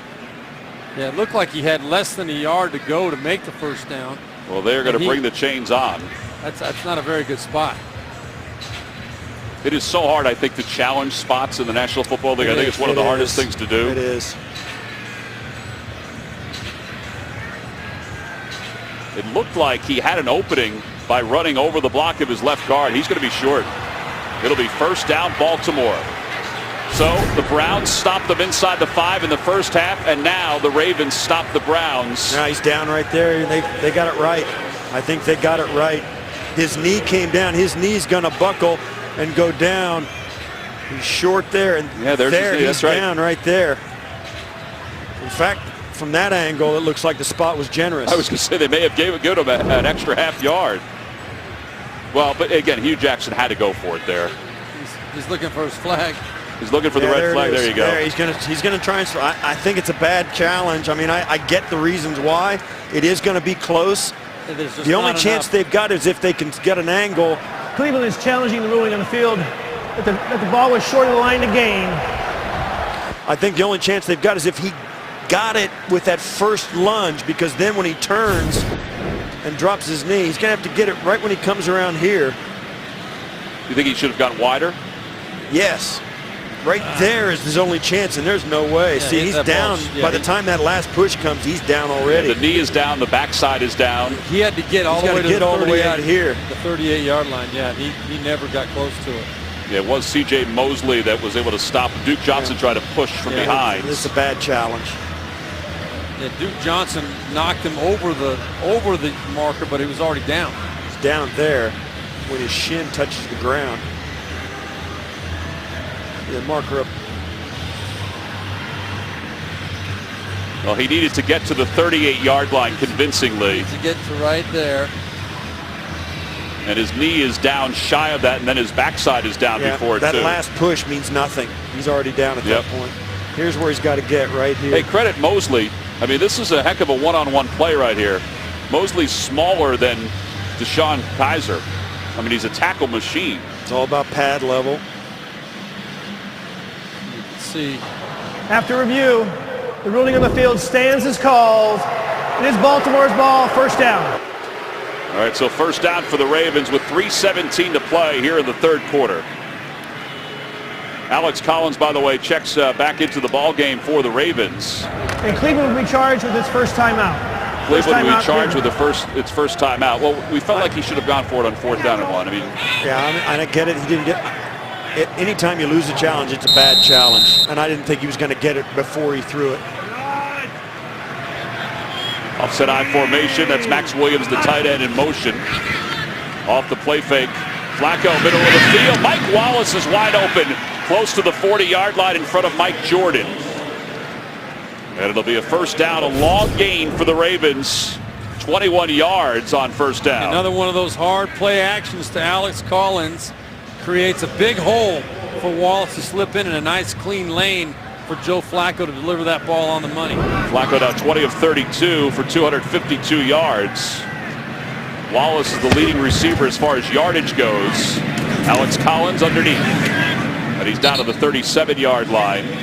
He's only rushed for 19 yards today, but that's because of the Cleveland Browns defense is highly focused on not letting him get jump started. Well, he's awfully slow to get up, and now he's going to head off the field. Yeah, you can tell. I mean, with those hard play actions that Steve Berline keeps talking about, that he affects the game without even having the ball in his hands.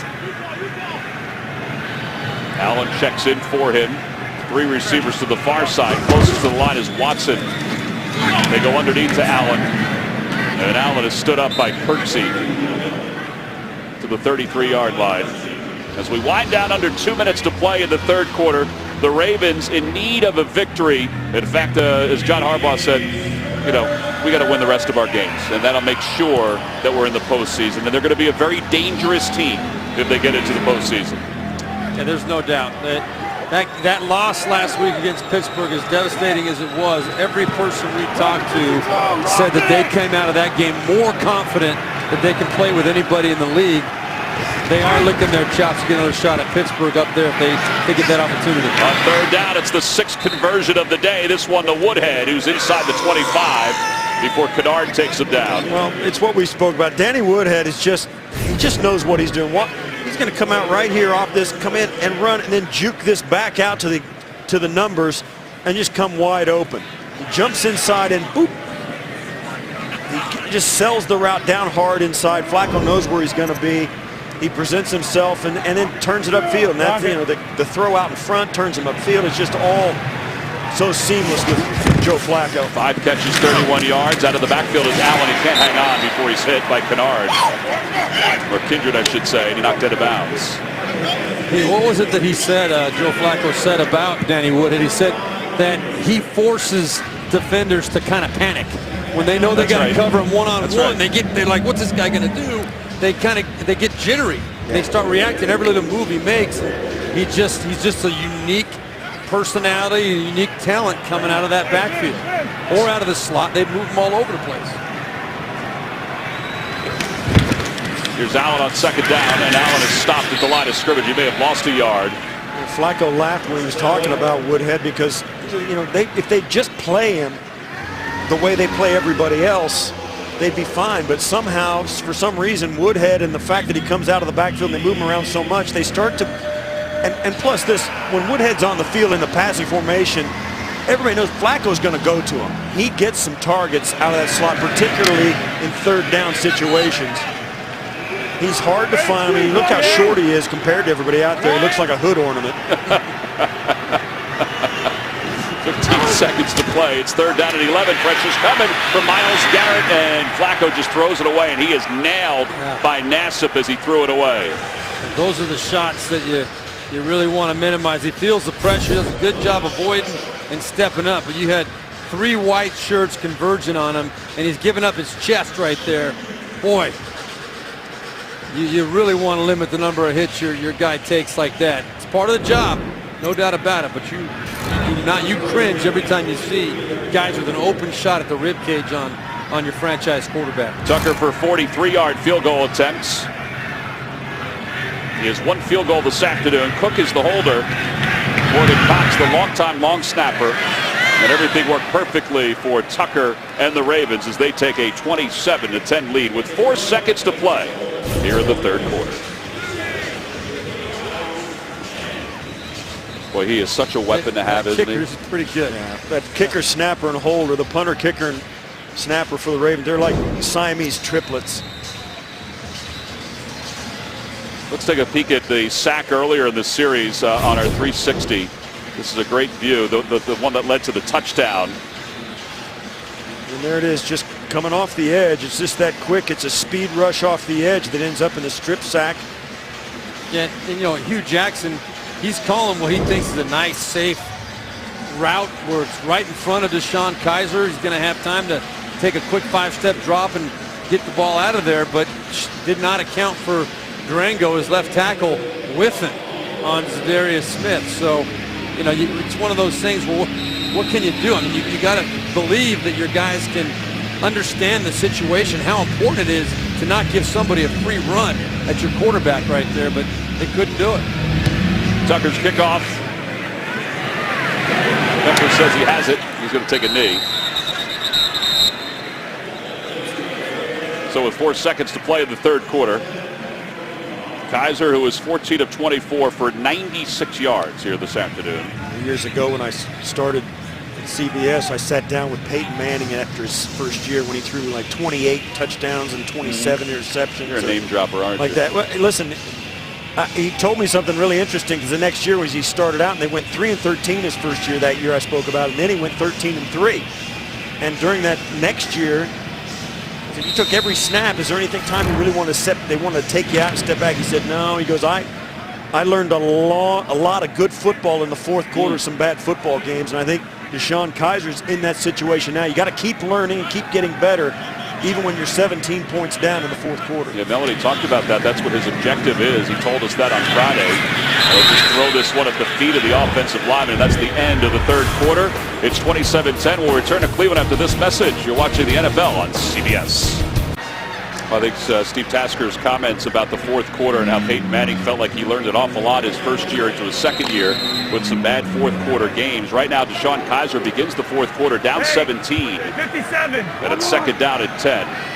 He has 3 receivers to the far side. Crowell is in the ball game as the Ravens show blitz. Now they pull back. Crowell out of the backfield. Levine is there to slow him down, but he's able to gain about 5 yards. Just a comment on that last one, Tom. You know, a lot of really good quarterbacks started out in really tough situations on bad football teams, but there are a lot more quarterbacks that could not get through that kind of a start to their career. It ate them up. You think of the David Carrs, you think of the Ryan Leafs. A lot of these guys that were stuck in tough situations, some of it they brought on themselves, but a lot of times they just did not ever get that confidence, did not ever figure it out, never had a chance to really grow and develop as a quarterback. Here's Gordon, nice catch, pass behind him. He's up across the 45, and he's up to the 48-yard line. Well, whoever the quarterback is moving forward, if they have him and he keeps himself clean, it's going to be a huge weapon.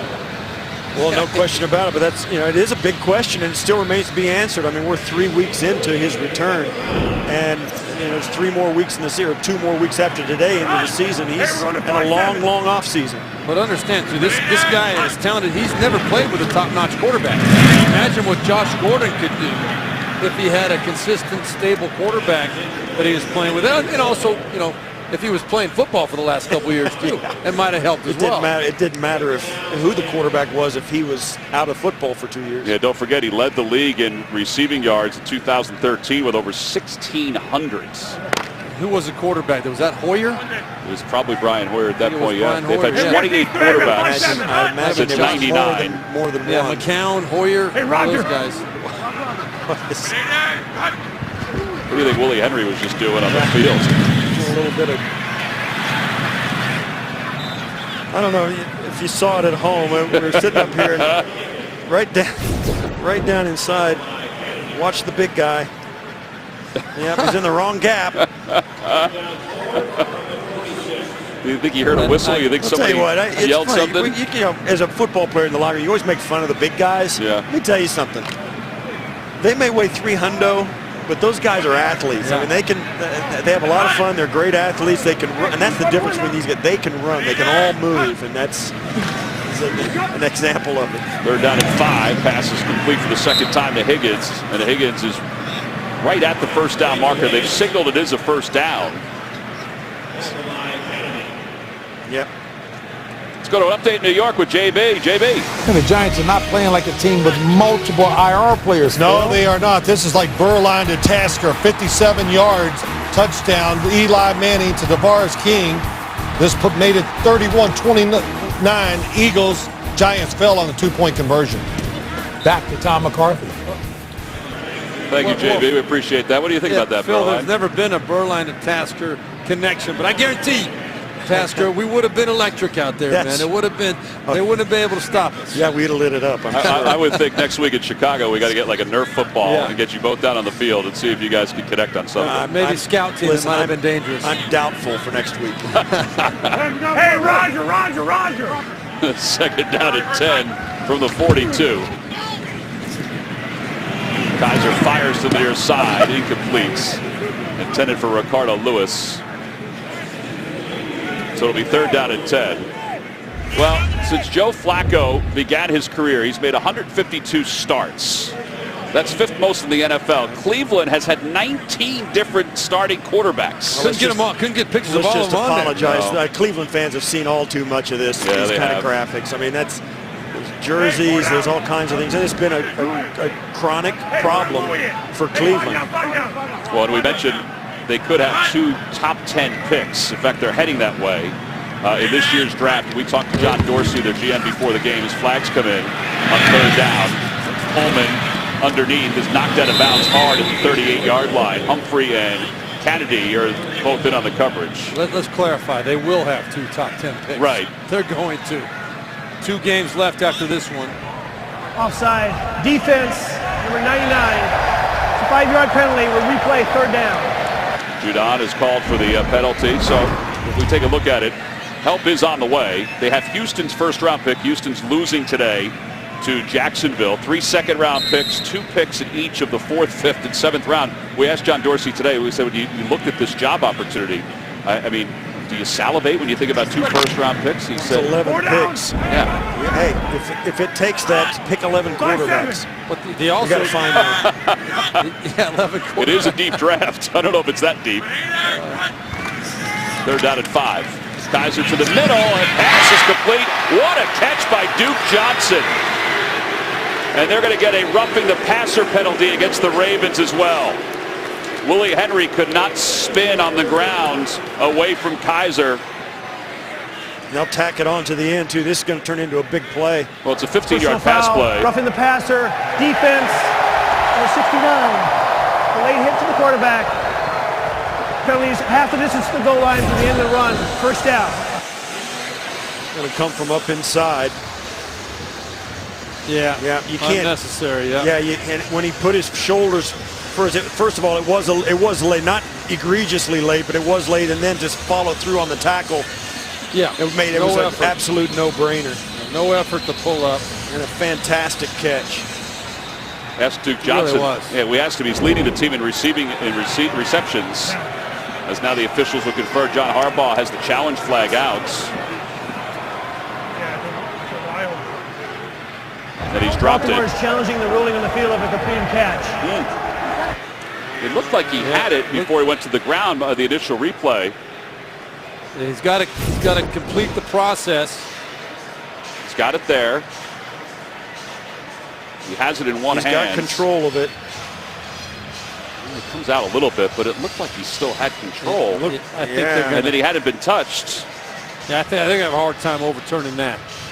You know, with Duke Johnson coming into this game, needed 3 receiving yards to join a guy by the name of Herschel Walker as the only running backs to go for over 500 yards and 50 receptions in each of their first 3 years. He's only the second guy That's incredible. ever to do that. And he doesn't get much attention. He's here in Cleveland, but he is the guy that's a dangerous weapon, and it's plays like that that show you just how talented he is. Yeah, they may overturn this because that ball moved. I think that's going to be that may be coming back. They'll get the 15-yard gain in the first down because of the roughing the passer, but they may lose the yardage of the pass play. Well, and people need to understand he's got to complete the catch, complete the process. Yeah, even though he held it a couple steps, even though he held it up with one hand, he was going down. So once he's going down during the catch, he's got to get up with the ball totally under control, particularly, and it can't move if it hits the ground. To me, this is going to be overturned and ruled incomplete. I think it's 50-50. You know, we take guesses on this stuff. Yeah, a lot of see times this right here. It's going my way. I'm telling you right now. Because they want to know the yardage. The yardage. I win. See right there. Elbows down though. See, that don't matter. It doesn't matter. You're right. Doesn't matter. I'm telling you, that ball moved there, and that's all it takes. And you know, I have to say that. I mean, he had that for a long time. I agree with you. I don't like the way they have this rule ironed out there, but they've evolved into this thing we discuss every time we do this. He has to catch that ball, control it, even if it can touch the ground. But After review, the ruling on the field stands as called. It is a catch. First down, Cleveland. Please put 11 minutes 58 seconds on the game clock. 11:58. And Baltimore will be charged with his first time out. 1-0, your favorite. It just it could have gone either way. It was 50-50 because the ball was loose. That's right. What as we are constantly debating what constitutes a catch. Yeah. Well, we're going to find out next week that we'll get some information explaining why it wasn't overturned, but then we'll see one down the road that's going to be overturned that we're not going to understand. I really thought he was comfortable with it, even though it was one hand. It looked like he was making a football move. I think that when you hold that ball out there and stumble along by 3 steps, to me that is a football. That was a heck of a catch. It was a great catch. All right, so 1st and 10 from the 11. Johnson is spread out to the far side. He's in with Crowell, who's in the backfield. And now Johnson's in motion. They'll toss it to him on the air side, and it just bounced in front of him. They're going to say incomplete pass. Johnson thought it was a lateral because he kept going after it. Could have been, yeah. You know what? You see that? The accuracy is so underrated, and this is one more thing. Deshaun Kaiser's just got to put this on him out in front of him, give him a chance to run with it. This ball goes right down on the ground. Look at he does. Kaiser knows that as soon as it leaves his hand, he turns his back and walk away. And it was a forward pass by looking at that replay. No carries on this drive. It's the 11th play, all passes so far. On 2nd down, this will be a pass again. Unless he decides to run, and he may, and he's going to. And he's knocked out of bounds by Levine. That's not a bad play right there. Get you to a 3rd and 5. And get a first down inside the 1-yard line. You know, things happen so quickly in the red zone, as you've mentioned, Steve. You know, it's hard to run the football down there. They've got the extra defender being the back line of the end zone. That's a 12th defender, so they can sit on things. Decisions have got to be made. Split second down here. If there's any indecision, that window is shut. And so Deshaun Kaiser is one of the guys that does have the ability, as he calls a timeout here, to make you pay with his feet on occasion as well. Cleveland takes its second timeout. It's made 32nd timeout. So second timeout for the Cleveland Browns with 11:14 to play here in the fourth quarter. Saturday, it's the CBS Sports Classic featuring perennial powerhouses who together have won 26 national championships. Ohio State takes on 7th-ranked North Carolina, then UCLA collides with 8th-ranked Kentucky. The day tips off with Inside College Basketball at 1 Eastern on CBS. The reason offenses start to struggle down inside the 10-yard line is because the field changes shape. It goes from being a long 100-yard field to a very wide 160 feet. And it's only 35 or 40. In this case, it's 6 yards plus 10 yards of the end zone. It becomes wide and not deep. And so the windows change completely, and it's hard to adjust to that. The valve is in motion on 3rd down and 5. Kaiser pumps to the right, rolls to the left, throws to the back of the end zone, intercepted. Brandon Carr in the back of the end zone, and that was a poor decision by Deshaun Kaiser. Well, the evolution of the Cleveland quarterback continues, not in a good way here in the fourth quarter. Deshaun Kaiser's had a lot of turnovers in the red zone this year. He's had 6 now, counting this interception. Well, it looks like they want to go to somebody down here, but there's nobody there. There's nobody open. Everybody stops. Well, Deshaun Kaiser, you can't throw that football in there. As Lou Holtz used to tell me at Notre Dame, if nobody's open, Berline, throw it to me. No one's ever covered me. I'm wide open. Pass is incomplete. Max Williams was the intended receiver. Yeah, you just cannot throw that football. And listen. We saw earlier Santa Claus is sitting right back here. Throw it to him. Throw it to him. And the reason being, the elf can't believe it in the back of the end zone. It gives you a chance to go for it on 4th down if you want to, or if you kick the field goal, you're now a touchdown, a 2-point conversion, and a field goal away from tying the ball game instead of 2 touchdowns. Well, Javoris Allen gets the first down as he sprints forward to the 34-yard line. Jabril Peppers makes the tackle.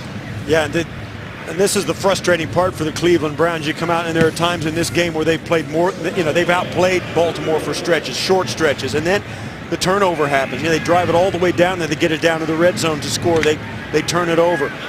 They got great play from their defense in shutting down a 4th down play and then bust out the long and put together a 96-yard drive. Certain times it shows you what they've got under the hood, but they just backfire. Allen stopped initially, but then squirts forward up to the 38. Let's go to JB in New York. It's a big game coming up after this one. That it is. New England at Pittsburgh. That's right, the game of the year. Tom Brady, great success against the Steelers. Looking forward to seeing the 5-time Super Bowl winner and Ben Roethlisberger throwing the football as well as anybody in the NFL right now. Going to be a shootout. Back to Tom McCarthy. It is going to be a great game. I mean, think about those matchups over the years, the Steelers and the Ravens, the Steelers and the Patriots and the Ravens. I mean, there have been some great games. 7 Super Bowl wins between the 2 of them, and a few losses in there as well. 10 total, probably. Flacco under pressure to the middle of the field, incomplete. A flag is in as it comes from behind. I think they're going to get holding on Ronnie Stanley. This one of them is at the top of the screen from a side judge. Yeah, this is a hold. Holding. Offense, number 77. 10-yard penalty. Replay, 2nd down. All right, so it's Austin Howard who's called for the holding penalty.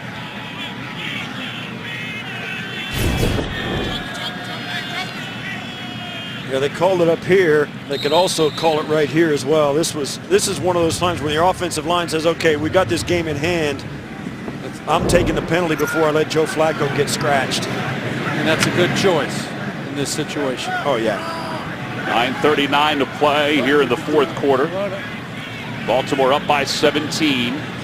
Needing to win the rest of their games to assure themselves a spot in the postseason. Woodhead on the screen. Woodhead is taken down by Christian Kirksey after maybe a half-a-yard gain. Kirksey makes a great play there. This is why we said this game is important with the AFC playoff picture. Last night, Kansas City's victory. Kansas City last couple weeks looking like the Kansas City from the first part. They're now 8-6. But Baltimore 7-6. It's Buffalo that they're looking at right now because Obviously, they have the same record, but if John Harbaugh's team wins out, they have the fifth tiebreaker, even though Buffalo is up 24-13 today over Miami. Yeah, that's a misleading fifth tiebreaker result if it does end up that way. Campanaro is open for a first down. That was way too easy up to the 45-yard line. This is what encourages me about where Joe Flacco is right now. He was bumped up early in the season, come off the back, and look at him just flick this ball. Didn't even step into it and just zips it right on the money. That was about a 25-yard pass right there. Campanaro had no choice but to catch that football. Unfortunately, Ben Watson didn't try to catch that football. On first down, in motion, Boyle.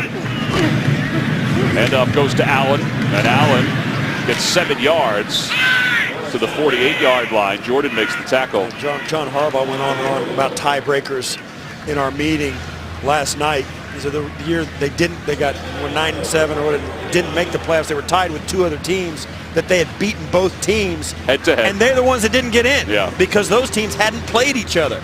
And the tiebreaker went to a different level, and they got shut out. And he's throwing his hands up.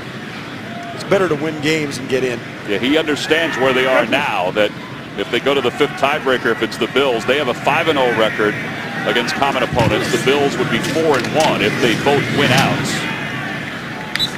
As Allen carries that for a couple of yards. By the way, been using this 360 here today. It's given us some great looks. How about this touchdown from Flacco on the run?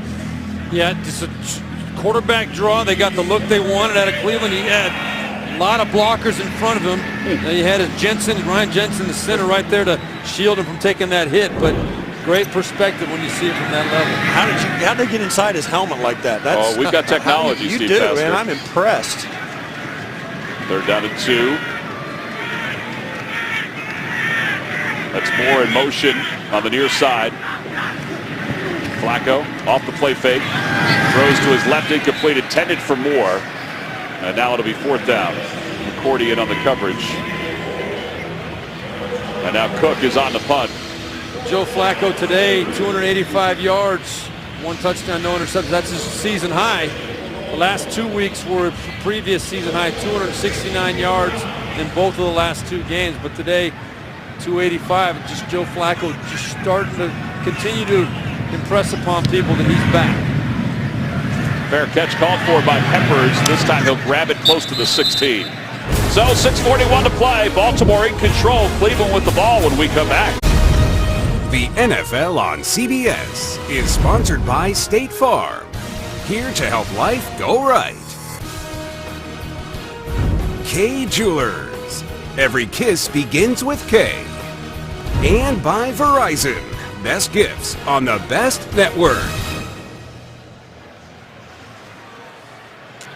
Well, Swagger is hanging in there for the Cleveland Browns, just as the fans who are still here at First Energy Stadium are hanging on. The final home game of the 2017 season for the Browns. Hand off to Duke Johnson, who gets up to the 20. Let's get down to Melanie Collins. Melanie?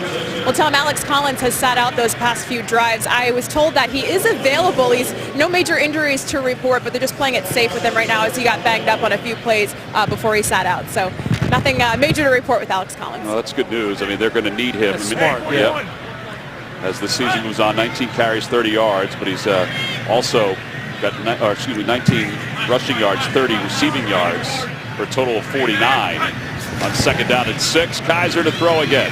Kaiser dumps it off to Johnson, and Johnson slips down at the 21. Anthony Levine makes the tackle. You talk about Alex Collins and what he's meant to this offense, and how this Baltimore Ravens team has really started to peak at just the right time. It does say something, the fact that they, with 3 turnovers and the turnovers that the Browns have put up there, that the Browns defense has been for real for a long time. They've done an outstanding job on that side of the ball, and they've gone to the well like today, like they have most weeks. They've just gone there too many times with too many extra possessions for their opponents. But this is a team that, I'll say it again, I don't think they're as far away as 0-13. Well, and John Dorsey, their GM, was quoted this week by saying that the last regime did not provide Hugh Jackson with any players. And what he meant that they're really good players. We talked to him today. So listen, what I meant was we have good players. We just don't have enough of them right now. That's what we have to do, is get more good players to then take that next step. And he also made a point. He talked about, this is the quote that he made. I'll come straight out with it. The guys who were here before that system, they didn't get real players. When you listen to that comment, it's pretty, flagrant against what they have on this football team. But he did clarify to us personally, we do have players. We need more. But the other thing that he was excited about was their cap space. They've got money to spend as well, so they can bring in some experienced players as well as drafting players. Delay a game. Offense. 5-yard penalty. Still 4th down. Well, I'm not sure if that was intentional or not. I'm not sure why they would move back, because now they give Campanaro even more room to run. I mean, it didn't look like there was any sense of urgency. There was no urgency at all, no. 5:22 to play here in the 4th quarter. Baltimore up by 17. We've mentioned all day long how important it is. Everybody knows around the National Football League how important it is for the Ravens to win out to assure themselves a postseason berth. Colquitt's punt. It's a high one. Campanaro backpedals inside the 35. He's going the wrong way for a few yards and is out of bounds at the 32. Ravens with the football when we get back on top by 17. Coming up next, most of you will see a huge AFC battle with major playoff implications for the top seed. With Gronk's return, Brady and the Patriots look to bounce back when they take on Antonio Brown and the Steelers, where Tennessee takes on San Francisco. Allen gets up close to midfield before Mike Jordan takes him down. Well, the Ravens were very confident when we met with them yesterday about today's ball game. They were very comfortable about today's ball game, but I still think there may have been some trepidation, no more trepidation, that they'll get out of here with a victory, and that's important. Well, they knew this game right here was the one that they had to have. You're going against an unknown in a team like the Cleveland Browns, 0-13. You don't know how they're going to come out and play. They could come out and just throw the kitchen sink at you. But the Ravens have survived. They played smart. They took advantage of turnovers. Now they're bringing it home. Last 2 games they should win. Absolutely. As well. Yeah, they're right where they want to be. The Ravens, we said it in the open, they were banged up enough and have struggled enough and stumbled enough out of the blocks of the season to get to this point where they have to win those last 3 games, but they've also gotten healthy enough and solidified their offensive attack enough so that they feel like they should win all 3 of these games. And not to project, because they still have to get there. But they will be a dangerous team for anybody to face, not only in the wild card weekend, but even beyond, if they can get beyond that. John Harbaugh told us last night, he said, I like that because if you go through a rough season like they have and get in. There's a little edge to them as Allen running hard. Yeah, they're steeled. They're hard. They don't have a let up. And it's a great place for their mentality to be as they're going to the playoffs, where you know things are going to be back and forth. Well, they play great complementary football too. They're not going to be the most spectacular on any phase of the game in terms of offensively, defensively, special teams, but they're really good in a lot of different areas. And when they create turnovers, they protect the football. They do a lot of really good things. They know how to win. Hey, V5-2. Collins is back into the I formation on 1st down with under 3 minutes to play. Flacco on the play fake, throws toward Collins. He's got it, and he's down to the 32. Let's check in with Melanie Collins. Well, Tom, Alex Collins has been wearing a dark tinted visor this season to combat chronic migraine headaches that he's been dealing with since high school. He was able to get this approved in the preseason to wear it during games. So we wanted to give you a view of what it looks like through Alex Collins' lens. And this helps to mute those bright whites on the field, whether it's the lines on the field or the numbers on a jersey. And that's helped him immensely this season. Could be crippling for anybody who's gone through migraines. I mean, particularly from an athletic standpoint, if you're ready to play a game. Oh, yeah. He makes sure he changes his diet so there's not as much food. He said he was throwing up before games. It was debilitating. Yeah, during games it was debilitating. 2nd down at 7. Allen again. Allen's had a good second half, playing most of the time for Collins as Jordan makes the tackle. One of the things about it, it's light sensitivity for those migraines, and it's one of the things that is giving him some relief that lets him go 4 quarters of the game. 2-minute warning. We have reached the 2-minute warning here in Cleveland. The NFL on CBS is sponsored by Garmin. Get a Garmin smartwatch and beat yesterday. And by Hanes with Fresh IQ Advanced Odor Protection Technology. Well, they're going to close up shop here at First Energy Stadium once this game comes to a close. The Browns are on the road for the last couple weeks. 2 minutes to play. The Ravens are just going to try to run out the last minutes of this game, and I believe the Browns may have jumped on that one. Little hard count, little quarterback voice from Joe Flacco. And that's just a smart, savvy play late in the game. But he took a hit because of it. Defense, number 65. It's a 5-yard penalty and a first down. And that gives them the opportunity to run the clock out. Closes it out, yeah.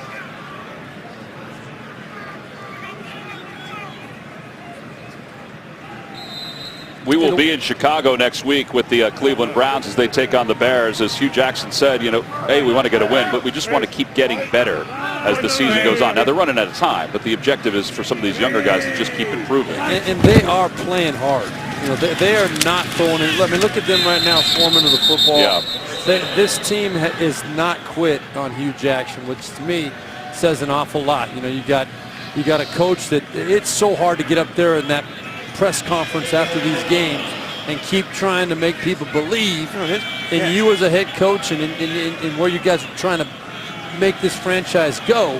But the team is still playing for him. Yeah, an interesting dynamic. They just came up today in Cincinnati. Marvin Lewis decided he's going to step down from the head coaching duties after this season and pursue other opportunities. Immediately, people in Cincinnati are pointing or tooting the horn because they want to hire Hugh Jackson when Cleveland fires him. And it's interesting to think that there's another team that wants Hugh Jackson because of the success he had there as offensive coordinator. Flacco takes a knee. Cleveland does have one timeout left, with 1:09 to play and counting here in the fourth quarter. Well, Hugh, in his first stint as a head coach, was 8-8 with the Raiders. There's a lot of Raider folks that thought that he should have stayed at that point. But he moved on, went to Cincinnati before eventually coming here.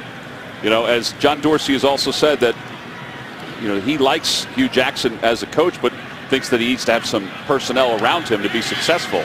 I think any coach would admit to that. Yeah, coaching is no question makes a difference, but I know this coaches think I need good players. Absolutely. Man. Well, the final 32 seconds will wind off the clock, and the Baltimore Ravens have made sure that they are still in the mix going into the final 2 weeks of the season as they've taken care of the Cleveland Browns here this afternoon by a final score of 27-10. Joe Flacco this afternoon, 26 of 42, 288 yards. Kaiser, 2 interceptions, 146 yards overall. 27-10, the final score. The Ravens have defeated the Cleveland Browns. The Browns remain winless. Don't forget, coming up next, the Patriots and the Steelers on most of these same stations. John Harbaugh's team accomplished what they wanted to today, and that was to get out of Cleveland with a victory. For Steve Berline and Steve Tasker, I'm Tom McCarthy. Let's go to James Brown in New York.